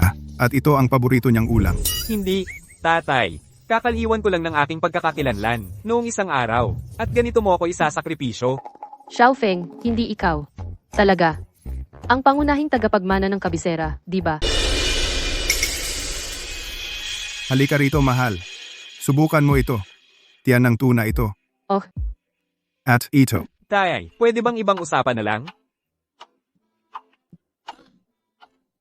Salamat, Tito. Ito. Ay talagang masarap. Kung gusto mo, dagdagan mo pa. Yan ang sinabi ni Yan Feng. Simpleng pamilya. Siyang nga pala. Shueyan, ikaw at si Xiaofeng. Paano kayo nagkakilala? Construction site. Tama, Nagkakilala kami sa construction site. tama. Oh, gaano na kayo magkakilala? Tay, ini-interrogate mo ba siya? Tumahimik ka. 3 taon. 3 taon na. Tama. Lumabas ka.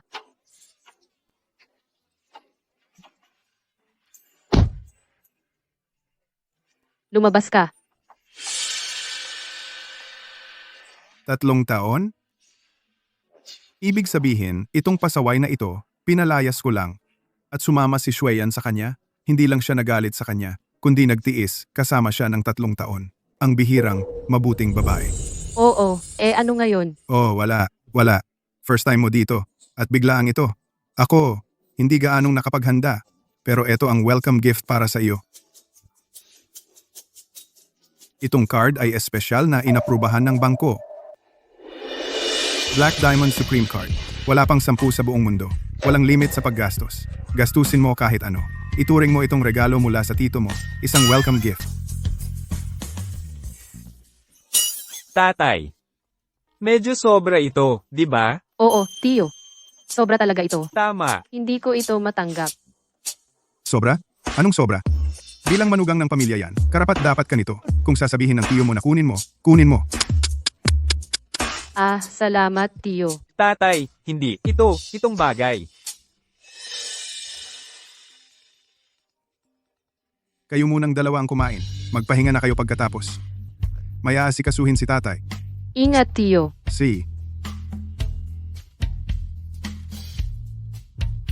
Ito talaga ang pinakamataas na itim na card. Narinig ko, kailangan mo itong card kung ang yaman ng pamilya mo ay hindi bababa sa 50 milyon. Yan Feng, ano ba talaga ang iyong pagkatao? Ay nako, hindi ko na ito may tatago. At kanina, sabi ni Tiyo kumakain ka ng mga ito araw-araw. Kahit ang pinakamayamang pamilya sa lungsod ng Jiang, ang pamilya Zhao, hindi kayang kumain ng ganito araw-araw. Sige. Tingnan mo, tayong dalawa ay legal ng kasal ngayon. Hindi siya pera ang habol. Pero kung ang pamilya niya, malaman ng tunay kong pagkatao, kakapit sila sa akin. Ano ang gagawin ko? Ayaw ko nang makisama sa isang mapagmataas na biyenan. Yan Feng, sabihin mo na, kung hindi. Sige. Magkukwento na ako. Itong card. Totoo ito, okay. Pero, wala itong masyadong kinalaman sa pamilya ko. Lahat ng ito ay ibinigay ni President Zhao. Ang pamilya ko. Hindi niya kayang bumili ng mga Reg Along ganito kaganda. At sobrang concerned si tatay sa pag-iingat ng mukha. Malamang naisip ni President Zhao na hindi niya kailangan ng card na ito. At dahil first time mo makilala ang pamilya ko, kaya ituring mo ang card na ito bilang iyong regalo sa pagtanggap. At ang mga pagkain ito? Sabi ni Uncle, kumakain ka raw araw-araw. Talagang naniwala ka sa kanya? Nakakita ka na ba ng mayamang bata na nagtatrabaho sa construction site ng 3 taon diretso? Isipin mo, seryosong isipin. Oo, totoo yun. Di ba? Yan Feng, sa tingin ko, masyadong mahalaga ang card na ito. Bukas, pakibalik mo na lang kay Uncle para sa akin. Hindi ko ito matatanggap. Ang galing ng babaeng ito. Hindi man lang siya tumanggap ng black card. Ito ay regalo mula kay tatay para sa iyo. Sigurado ka bang ayaw mo ito?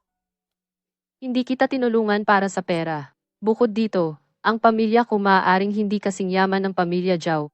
Pero kung para sa iyo, sa tingin ko, ikaw at si Uncle ay mas nangangailangan nito. Sige, okay na. Matutulog na ako. Matutulog ka sa sahig ngayong gabi.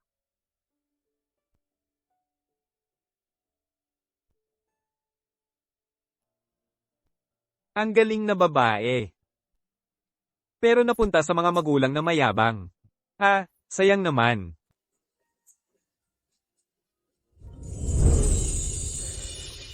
Chairman Yan, lahat sa hotel ay handa na. Xiao Zhao, gusto kong imbitahin ang pamilya ni Xueyan ngayong hapunan at pag-usapan din ang kasal ng mga bata. Ano sa tingin mo?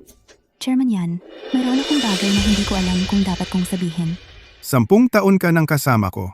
Ano ang hindi mo masabi? Noong nakaraang pagkakataon nang pumunta ako sa pamilya Ye, napansin ko na ang mga magulang ni Miss Ye ay tila hindi maganda ang trato sa binata.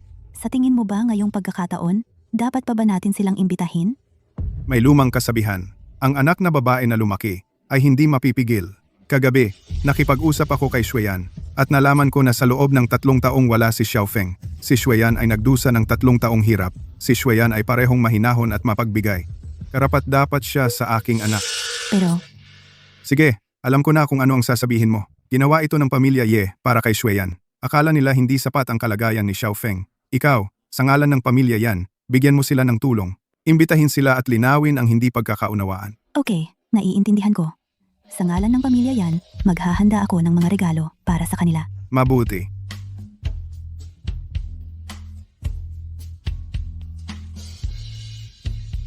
Yao Hongqiang, ikaw, sa ngalan ng pamilya Yan, maglipat ng 2 bilyon sa pamilya Ye.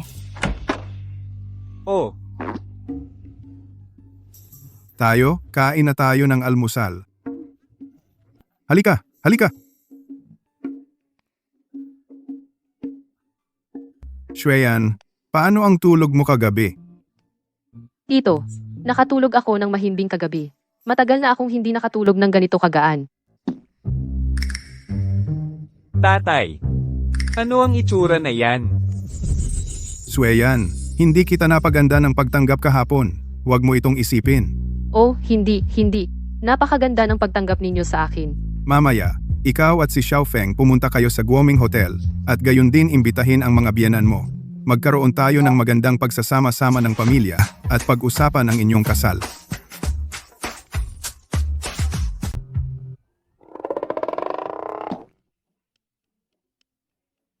Tay.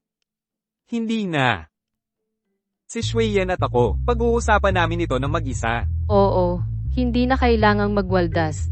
Ang kasal ninyo, Ay malaking bagay para sa dalawang pamilya. kung hindi magkikita ang mga magulang, hindi iyan katanggap-tanggap. Sige, desisyon na. Nag-book na ako ng hotel.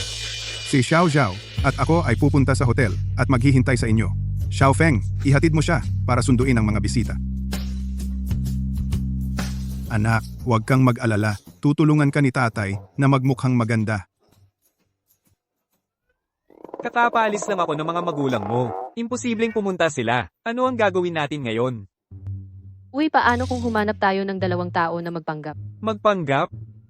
Hindi yan gagana. Si Zhao Weimin ay nakita na ang mga magulang mo. Kung kukuha ka ng mga artista, tiyak na mahuhuli sila. Kung gayon, ano ang gagawin natin? Ano pa ba ang magagawa natin? Susunod na lang tayo sa Agos. Hindi naman ako tatawag, kakapaalis lang ako. Tiyak na hindi darating ang mga magulang ko. Ikaw ang tumawag kung gusto mo. Sige, tatawag ako. Oo, pero hindi pa rin ako tatawag. Pakiusap. Gawin mo na lang.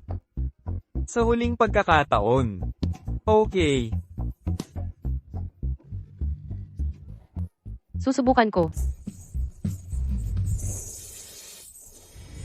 Sige, sige. Tiyak na darating tayo doon sa tamang oras.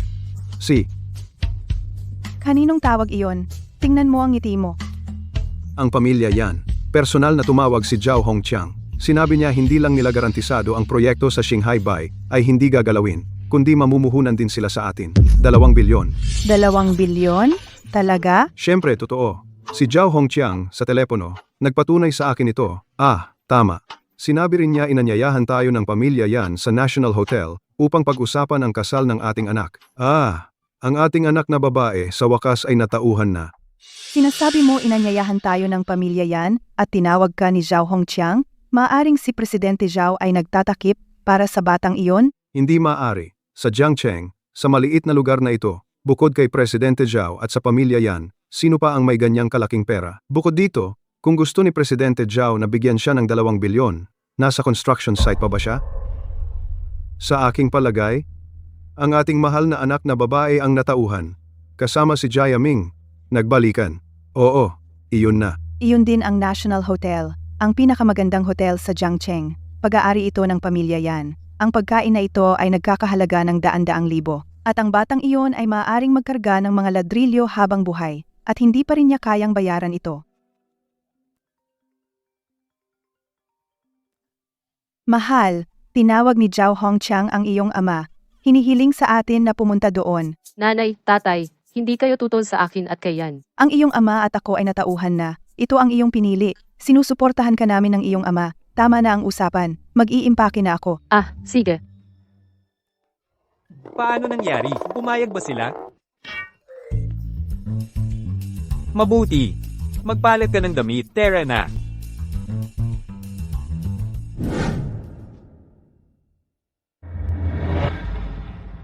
Lahat ng pinggan ay inihain na. Ano ang hinihintay mo? Chairman Yan, President Zhao. Well, ang proyektong pinag-usapan natin kanina. Noong araw na iyon, pinatawad ka ng binata. Ito ay isang swerte na. Lakas loob mo pang pumunta rito at banggitin ang proyekto. Oo. Xiao Zhao. Ang pagkakaisa ay nagdudulot ng yaman. Lahat nagkakamali. Ngayon ay isang masayang okasyon. Huwag nang pag-isipan ang mga nakaraang hinanakit. Hanggat ang pamilya yan ay nakikipagtulungan ng may mabuting loob, hindi ito imposible. Ganap na mabuting loob.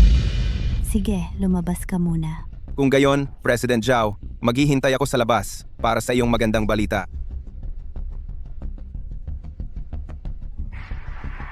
Chairman Yan, hindi mo alam ang nangyari noong araw na iyon sa tahanan ng pamilya Ye. Ang ginawa nila sa binata. Xiao Zhao, ito ay isang proyektong nagkakahalaga ng bilyon. Ginawa rin namin ang aming pagsasaliksik. Sa Jiangcheng, bukod sa pamilya Yan, walang iba na kayang mangasiwa ng proyektong ito. Bukod pa riyan, ang pamilya Yan ay handa na hayaan kaming kumuha ng malaking bahagi. Ang mga negosyante, sa huli, pinahahalagahan ang panalo-panalo. Sige, ngayon ay isang masayang okasyon. Kung ang pamilya Yan ay nakikipagtulungan ng may mabuting loob, ito ay magiging dagdag na ganda sa tagumpay. Ito ay magiging magandang simula para sa alyansa ng kasal sa pagitan ng ating dalawang pamilya. Naiintindihan ko, Chairman Yan. Manatili ka rito at alagaan si Chairman Yan. Mr. Yan, makinig kang mabuti. Ang hotel ngayon ay hindi tumatanggap ng sinuman. Ikaw sa seguridad, manatiling alerto. Opo, siguraduhin na ang mga tao sa kuwartong ito ay maayos na inaalagaan. Kung may magkamali, pananagutan mo. Naunawaan ko, Mr. Yan. Lahat ay susundin ang sinabi mo. Miss Zhao. Miss Zhao, lumabas ka. Handa na ba ang mga kontrata? Mrs. Zhao. Oo, handa na. Miss Zhao, dito po. Manatiling alerto. Seguridad, panatilihin ang kaayusan. Perpekto. Pagkasuot ko ng damit na ito, mas mukha akong elegante. Iyon ay dahil gwapo ako. Kahit ano ang isuot ko, laging mukhang may klase. Sige, tumigil ka sa pagyayabang. Pumayag tayo na sa pagkakataong ito tutulungan kita, at pagkatapos ay pantay na tayo. Sige. Kung hindi mo ako laging iniistorbo, sana ay marami akong babae ngayon.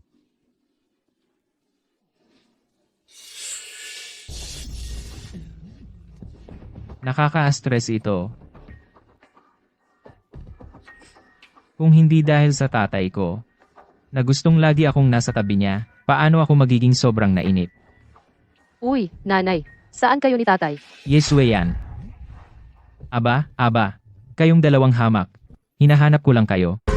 Huwag magmadali, maglaan ka ng oras. Mag-uusap tayo mamaya. Yan, Jaming, ano ginagawa mo rito? Ano ginagawa ko rito? Dahil sa inyong dalawa. Mga gago kayo. Dahil sa inyo, kailangan ko ngayong i-report lahat sa tatay ko ng maaga. Ano tinatawanan mo? Dumating ka sa tamang oras. Noong huli mo akong ginulo, hinahanap na kita. Perpekto ang timing. Para makapag-ayos tayo. Seguridad. Young Master Yan. Baliin ang mga binti niya. Itapon siya sa labas. Yan, Jaming, ano ginagawa mo? Ano ginagawa ko? Naghihiganti, syempre. HMPH. Yan. Mukhang ang leksyon na itinuro ko sa iyo noong nakaraan ay hindi pa pumapasok sa isip mo. Kung matigas ka pa rin, hindi ako magdadalawang isip na turuan kang muli.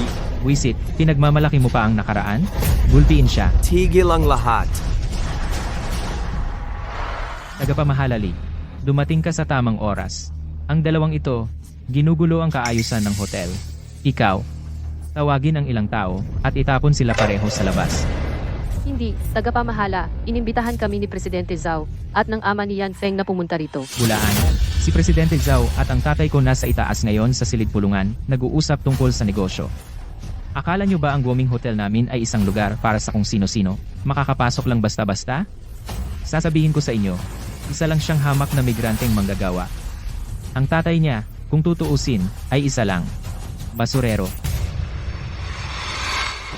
Yan, Jaming, ingatan mo ang bibig mo. Ano? Naaawa ka na ngayon? Sasabihin ko sa iyo, ang aming National Hotel ay ang pinakamarangyang hotel sa Jiangcheng. Ang tatay niya ay isang pangit na basurero, malamang mangongolekta siya ng basura sa buong buhay niya at hindi pa rin siya makakaya na makapunta dito kahit isang beses.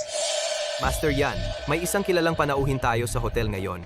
Si Presidente Yan ay nag-utos na huwag pagsilbihan ng hotel ang ibang mga customer upang maiwasan ng maistorbo ang kilalang panauhin na iyon. Halika dito. Ulitin mo yan. Ano? Natouch ba ang nervyos mo? Natamaan ng mahina mong punto? Kaya ulitin ko. Ang tatay mo ay isang pangit na basurero.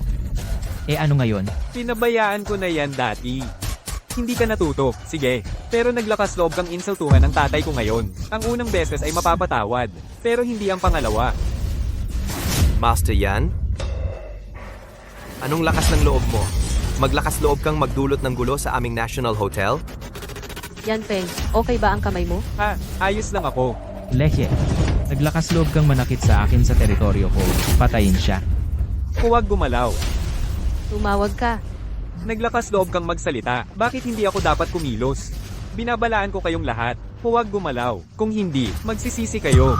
Anong akala mo sa sarili mo? Hindi ka karapat dapat. Sasabihin ko sa iyo ang totoo. Ngayon, ang kilalang panauhin na binanggit mo ay ako.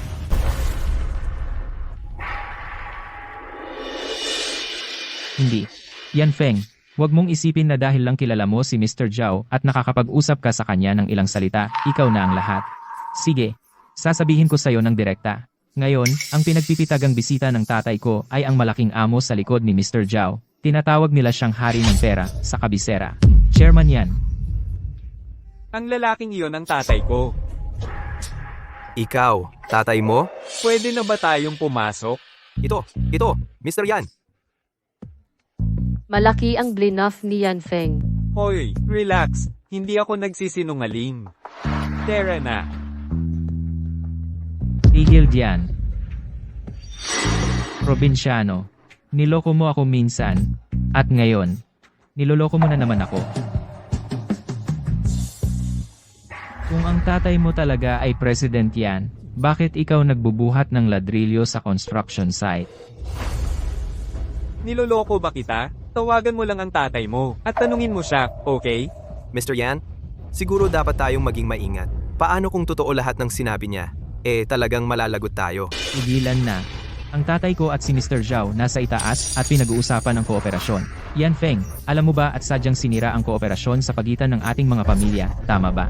Ang kooperasyon ng inyong mga pamilya, isang salita ko lang kailangan. Bakit ko pa kailangan sirain yon? Sige, hindi ka lalaban? Di ako na lang. Pigilan siya. Yan Feng. Tatawag ng backup? Ngayon, patay ka na. Ang sino mang maglalakas loob na guluhin ang ating Master Yan ay hindi pa ipinanganak.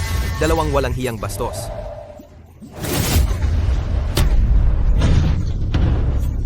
Ito ay pag-aalsa. Lubos na pag-aalsa.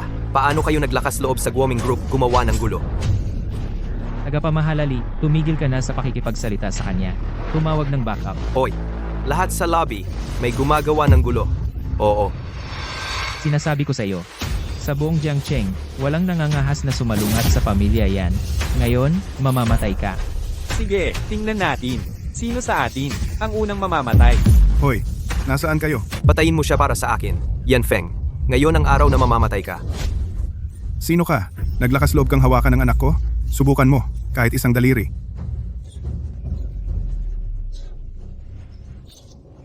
Alice,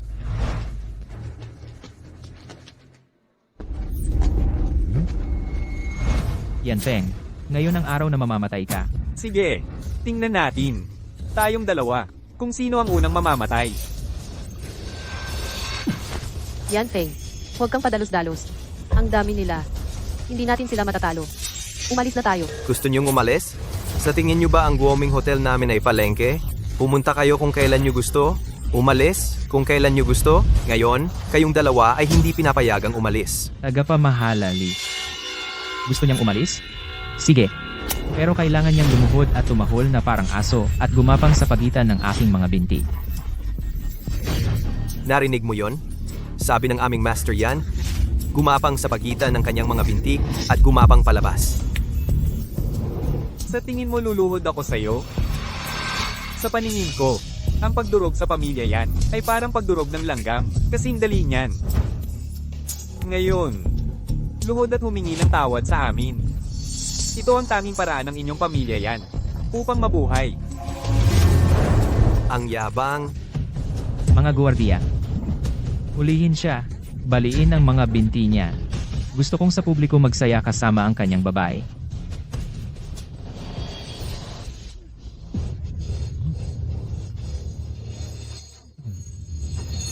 lahat tumigil.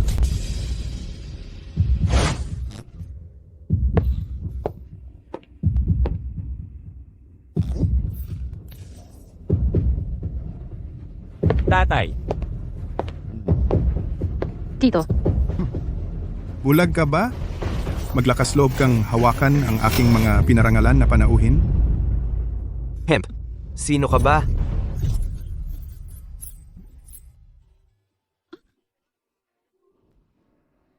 Ako ay isang taong hindi mo kayang guluhin. Ang mga bola ko.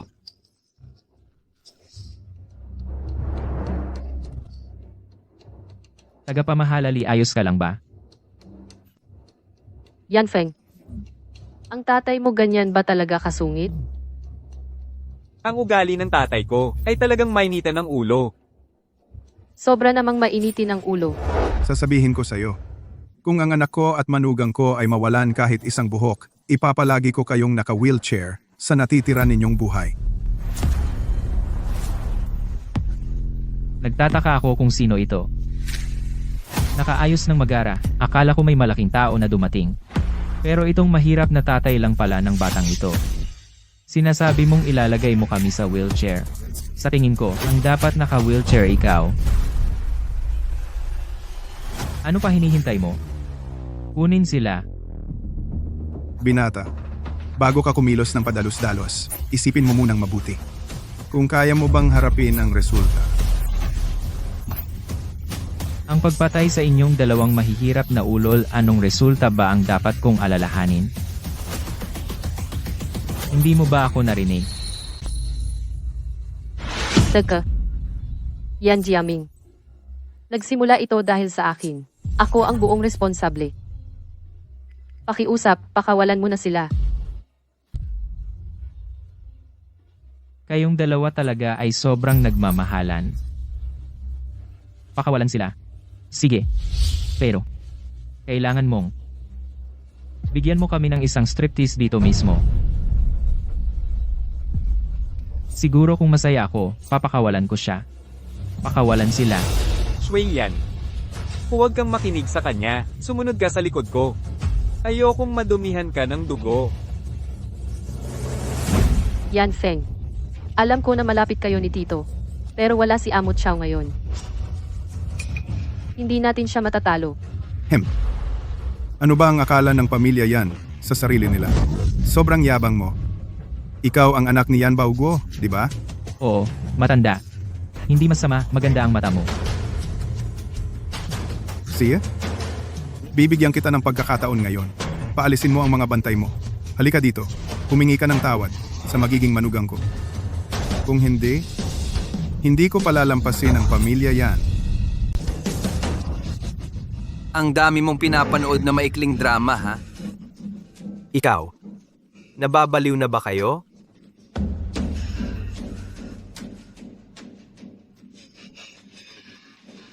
Lauding, sino ka ba sa akala mo? Kailangan ba ng pamilya yan ng tawad mo? So tumatanggi ka? Ano pa, sa tingin mo karapat dapat ka? Sige. Sa tingin mo ang pamilya yan ay pwedeng gawin ang gusto nila? Ang hindi mo alam. Malawak ang mundong ito. At kayang durugin ng pamilya yan. Marami. Sa katunayan, kami ay isa sa kanila. Tama na ang kalokohan. Kunin sila. Tatay, isama mo si Shui Yan at umatras kayo.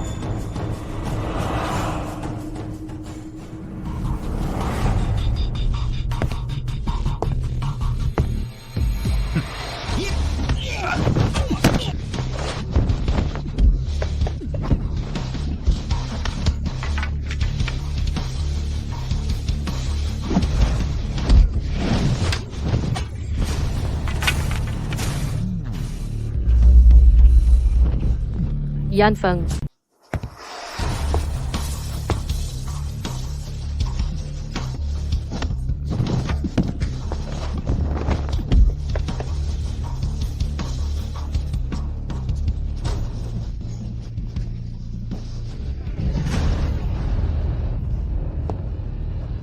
Magaling. Anak,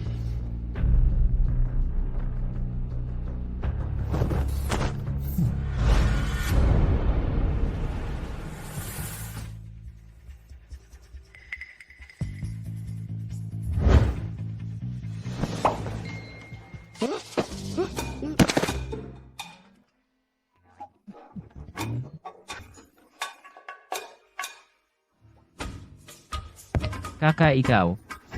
Ano ba yung ginagawa mo? Ano? Siyempre, binubugbog kita. Ikaw, Huwag kang mag-ako. Hindi ka ba ang tigas kanina? Sue yan, basta't nandito ang pamilya yan, walang manggugulo sa'yo.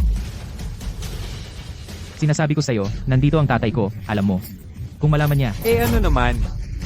Ang kaawa-awang itsura ng tatay mo. Nakalimutan mo na? Halika, halika. Halika, ngayon. Lumuhad ka at humingi ng tawad kay Shui Yen. humpla. Ikaw na pasaway. Kahit na ang tatay mo, si Yan Baoguo, nandito, hindi siya maglalakas loob na tumanggi. Ang lakas ng kapangyarihan mo.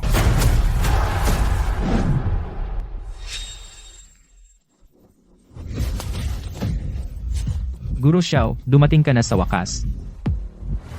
Hindi lang siya nagsimula ng away sa hotel, sinabi pa niyang lilipulin niya ang pamilya Yan, Guro Xiao. Ikaw, kailangan mo siyang patayin. Huwag kang mag-alala, Guro Yan. Ako na ang bahala. Xiao? Guro Xiao? Maaring siya iyong pumatay ng baka sa isang suntok? Ang dakilang Xiao? Siguro Xiao ay kampiyon sa loob ng 8 taon at hindi pa natatalo. Tapos na sila. Guro Xiao, dumating ka na sa wakas. Kailangan mong ipaghiganti ako. Sila, dinurog nila ang aking mga bola. Ano? Ang mga munting trick na ito nagtatapang-tapangan sa harap ng eksperto? Hayaan mo muna akong humarap sa iyo.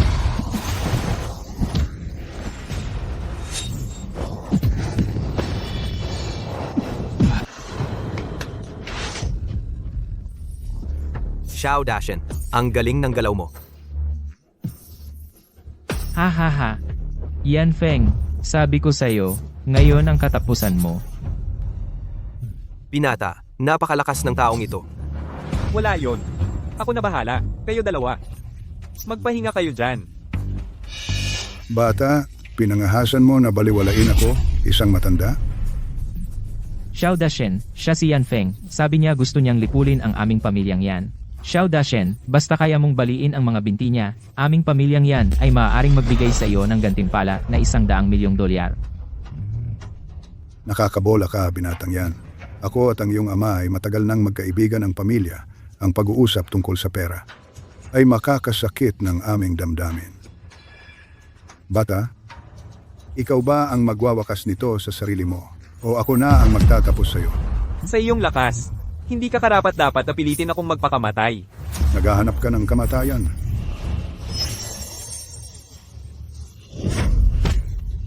Yan Feng.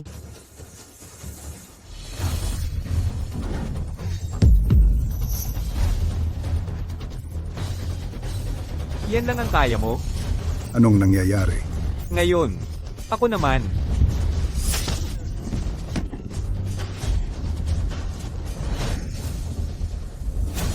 Ikaw.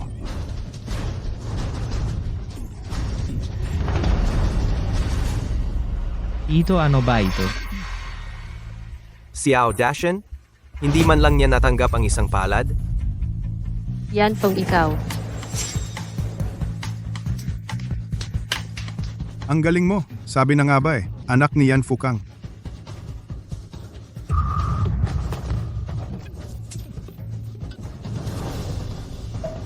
Ikaw, huwag kang lalapit. Presidente Zhao, makatitiyak ka, Qiangsheng Group, na ang pagpili sa akin bilang iyong ahente ay tiyak na hindi ka bibiguin. Mabuti. Siya nga pala, mayroon pa akong ibang sasabihin. Ang aming batang Panginoon ay nakatakdang pakasalan si Miss Yi. Chairman Yan pinapasabi sa akin na kung ang iyong anak ay nangahas na manggulo muli kay Miss Yi, kami ay magpapataw ng mabigat na parusa sa kanya. Mangyaring sabihin kay Chairman Yan na makatitiyak siya ng lubusan. Ang batang iyon, ikinulong ko na siya. Mula ngayon, hindi na siya manggugulo kay Young Master Yan. Mabuti iyan. Magandang kooperasyon.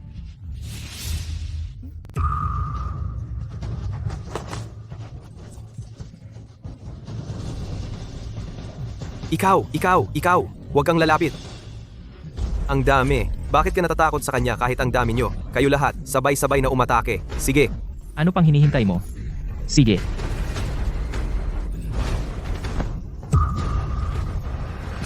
Si. Lahat, tumigil agad. Lahat, tumigil agad.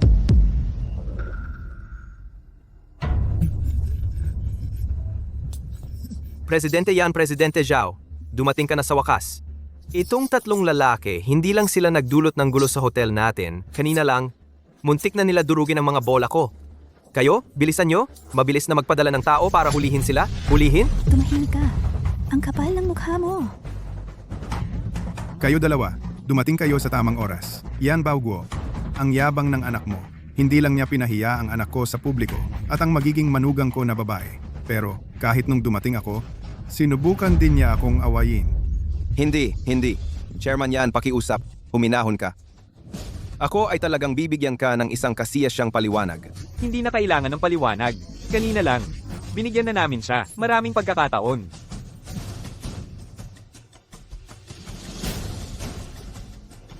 Ikaw na walang utang na loob na anak, nang wala ang pahintulot ko, sino ang nagsabi sa iyong lumabas at magdulot sa akin ng gulo?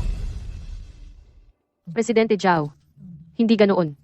Nung dumating kami, sinabi namin sa kanya na inanyayahan kami niyo at Tio Yan. Sila ang nagsimula ng away. Wala kaming nagawa kundi depensahan ang sarili namin.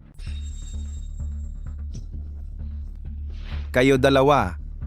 Lumuhod kayo ngayon. Humingi kayo ng tawad kay Chairman Yan at Master Yan. Hindi na kailangan. Ang sabi lang ng batang amo natin, binigyan na niya sila ng maraming pagkakataon. Mula ngayon, ang pamilyang yan ay hindi na kailangang umiral. Ito.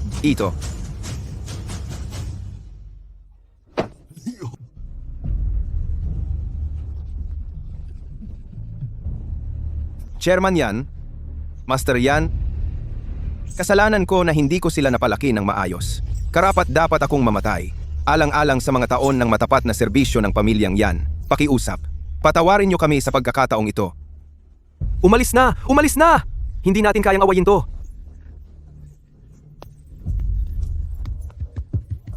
Hindi ba yun si Xiao Dashen? Bakit siya naging ganyan? Ano? Anong nangyayari? Bibigyan kita ng pagkakataon. Hinihintay kita. Nasundan kami muli. Yan Feng. Tito Yan. Shueyan, para harapin ang mga pambihirang tao, kailangan mo ng pambihirang hakbang. Hindi mo kailangan mamagitan para sa kanila. Hindi.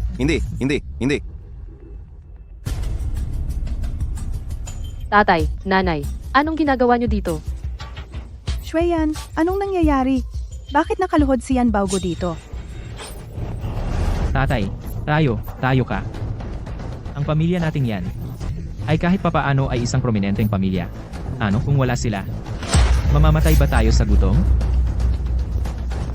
Anong kalokohan yang sinasabi mo? Alam mo ba kung sino ang nakatayo sa harap mo?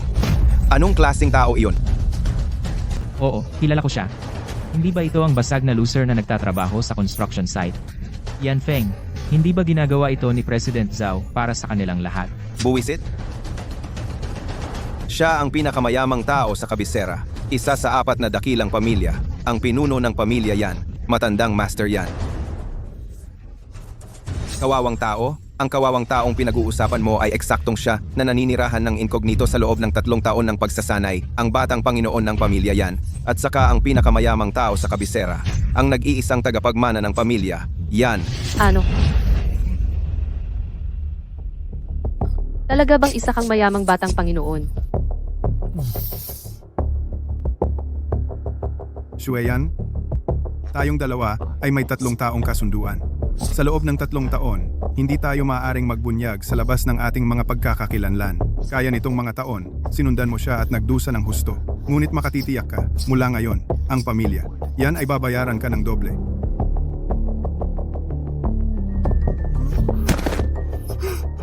Talaga? Totoo ba ang lahat ng sinabi niya? Si Yan Feng ay nagsasabi ng totoo. Ang 2 bilyon na iyon ay walang kinalaman sa pamilya Yan. Iyon ay ibinigay sa atin ni Yan Feng. Tiyak iyon. Alam ko na. Sino pa kaya ang may ganyang impluensya para mapasali mismo si Zhao Hongqiang? Ngayon, nagkaayos na ang lahat. Ang paraan ng pagtrato natin kay Yan Feng noon. Ito. Kayo dalawa ay dapat na aking mga biyenan, tama? Mga biyenan, pumunta na kayo sa itaas at magpahinga. Hayaan ninyo akong ayusin ang mga bagay dito at susunod ako agad.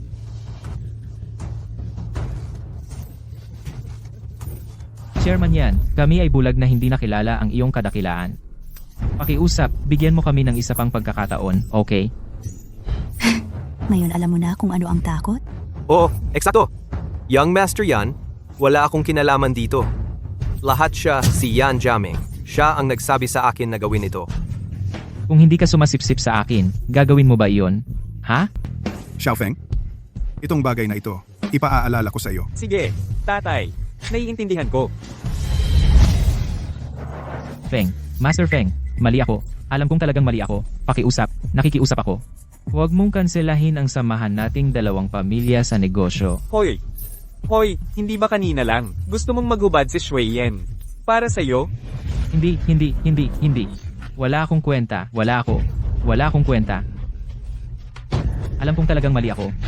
Master Feng, bigyan mo ako ng pagkakataon. Master Yan, bigyan mo ako ng pagkakataon. Master Yan, Sige. Kayo dalawa. Maghubad kayo rito sa publiko.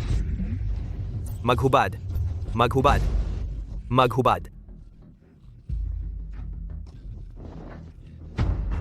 Hubarin ang damit.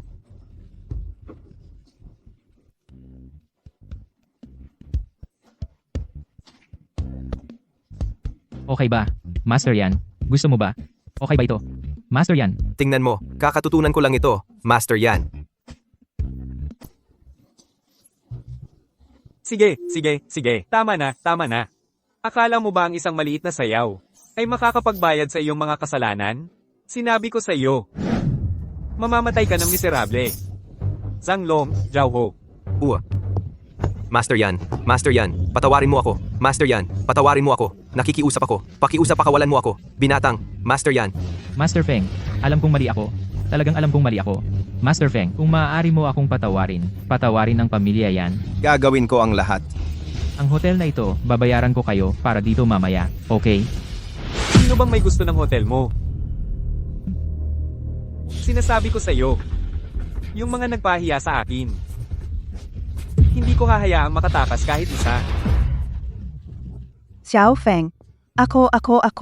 Biyenan mo ako, di ba? Maaari mo ba akong patawarin? Xiaofeng, nagbagong buhay na kami. Tito at tita, anong ginagawa ninyo? Tumayo po kayo. Kung hindi mo kami patawarin ngayon, hindi kami tatayo. Mananatili akong nakaluhod dito. Ito si Xiaofeng. Mula ngayon, Xiao. Hindi na kami magmamataas. Hindi na namin kailanman mamaliitin ka. Oo. Maaari mo naman kaming bigyan ng isa pang pagkakataon. Alam ni tita na mali siya. Mali ako. Mga biyenan, alam namin na mahal nyo si Xueyan. Kaya naman pinapatawad ko kayo para sa tangang ito. Tito, tita, tumayo na kayo. Ganito. Yung dati. Kakalimutan ko na. Pero, kung magpapatuloy kayo sa dati, hindi ko na talaga kayo kikilalanin. Hindi. Talagang hindi na namin kayo ituturing gaya ng dati. Simula ngayon, ituturing kita gaya ng sarili kong anak. Tama. Mabuti. Teka, tumayo na kayo agad.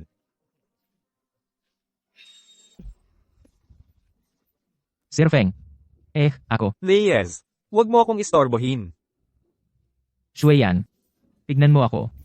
Ako ay naging simp mo sa mga nakaraang taon. Pwede mo ba mag-recommend? Para sa akin kay Sir Feng? Yan Jiaming, ikaw ang may sala nito. Yan Baogo, bibigyan kita ng 1 minuto para kunin ang anak mo at lumabas. Ito. Chairman Yan, Young Master Yan, pwede ba? Alang-alang sa akin, HMPH, akala mo may impluensya ka? kaya balak pala ni Young Master Yan na sirain ang angkan nating yan? Kung gawin ko? Siye, wala kang iniwan na pagpipilian. Yan Baogo, anong gusto mong gawin? Wala akong ginagawa. Gusto ko lang ang angkan nating yan ay magkaroon ng paraan. Pero pinipilit mo na puksain kami. Bakit hindi ngayon? Kasama ang maraming tao dito. Isama kayong lahat sa pagbagsak ko. Yan Baogo, mungkahi ko. Sumuko ka na lang. Maaari naming isaalang-alang iyan. Iiwan ka namin buo. Ano ang sinabi mo? Yan Baoguo. Matagal na akong nasa ilalim ng mundo. Maraming taon na. Nabuhay ako sa gilid ng kutsilyo. Sa tingin mo natatakot ako sa mga banta mo? Yan ba, Ubo? Sa tingin mo karapat-dapat kang mag-drag sa amin kasama mo?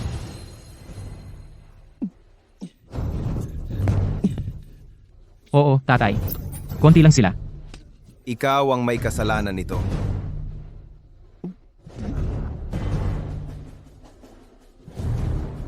Chairman yan. Ikaw ay naging dominanteng puwersa sa mundo ng negosyo. Tiyak na alam mo ang kasabihang dalawang kamao ay hindi kayang talunin ng apat na kamay. Tagapangulong yan. Guro yan. Mas mabuti pang makipagkasundo kaysa magtanim ng galit. Hanggat ikaw ay patawarin ang aming pamilya yan. Nangangako ako, paglilingkuran kita habang buhay at iaalay ang aming pamilya. Yan kalahati ng aming ari-arian. Bilang kabayaran. Magandang ideya ito. Magandang ideya ito. Mas marami kayo, ha? Siya.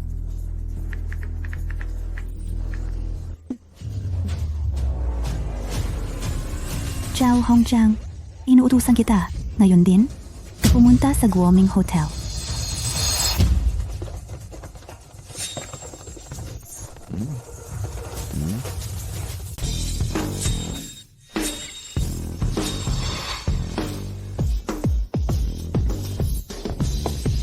Pasensya na, Chairman yan.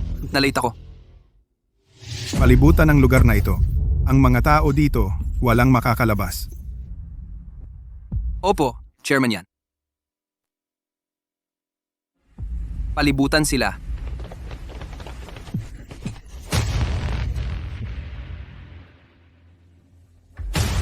Gusto mong maghambing ng mga numero, hindi ba? Gusto mo pa bang maghambing? Yan Bawo. May daan patungo sa langit, pero pinili mong huwag daanan. Walang pintuan ng impyerno, pero pinilit mong pumasok. Xiaofeng, Sueyan, sabihin mo sa akin? Paano natin sila haharapin? Ako. Sasama ako kay Yanfeng. Sige. Ang nangyari ngayon, walang kinalaman sa'yo. Ayaw ko rin gawan ka ng problema. Kung alam mo kung ano ang mabuti para sa'yo, umalis ka na ngayon dito. Mula ngayon, lungsod ng Jiang, wala na ang pamilya yan. Kunin ang dalawang ito. At kalad ka rin sila palabas. Feng Ye. Mali ako. Feng Ye. Alam kong mali ako, Feng Ye. Bigyan mo ako ng isa pang pagkakataon, Feng Ye. Feng Ye. Alam kong mali ako. Mga biyenan, umupo tayo at mag-usap. Pag-usapan ang usapin ng mga bata. Oo, tama. Mga biyenan, pumili tayo ng magandang araw. Imbitahin din ang iyong asawa. Magkaroon ng pagtitipon ng pamilya. Maghanap ng mapalad na petsa at itakda ang kasunduan sa kasal. Siya. Xiaofeng, Xueyan, ano ang masasabi niyong dalawa?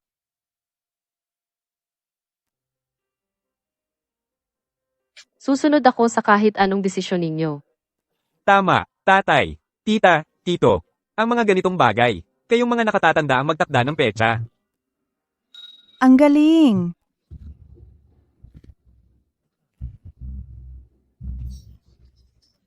Ibig kong sabihin, maganda ang relasyon ng dalawang bata. Tama.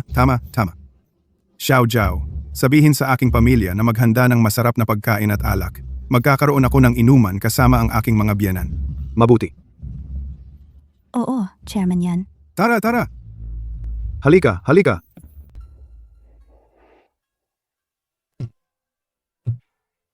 Isa kang matandang lalaki, alam mo. Paano kang nahihiya pa sa babae? Ano ang alam mo? Hindi ito pagiging mahiyain, alam mo. Ito ay tinatawag na pagpipigil ng lalaki. Pagpipigil, wala sa lugar. Bakit hindi mo sinabi ang totoo kanina? Maari bang? Gusto mo ako? Sa tingin ko, Parang panaginip. 2 taon na ang nakalipas. Pagkatapos ng insidenteng iyon, pinapangarap kita. At ngayon nakarating tayo rito. Talagang itinadhana. Naiintindihan ko. Alam ko na, ikaw, bakit ka nagkunwaring walang gusto? Kaya pala, ang gusto mo ay ang katawan ko. Nagsisinungaling ka. Kita, sinabi ko sa'yo, namumula ka. Tigilan mo na. Aray, sinaktan mo ako.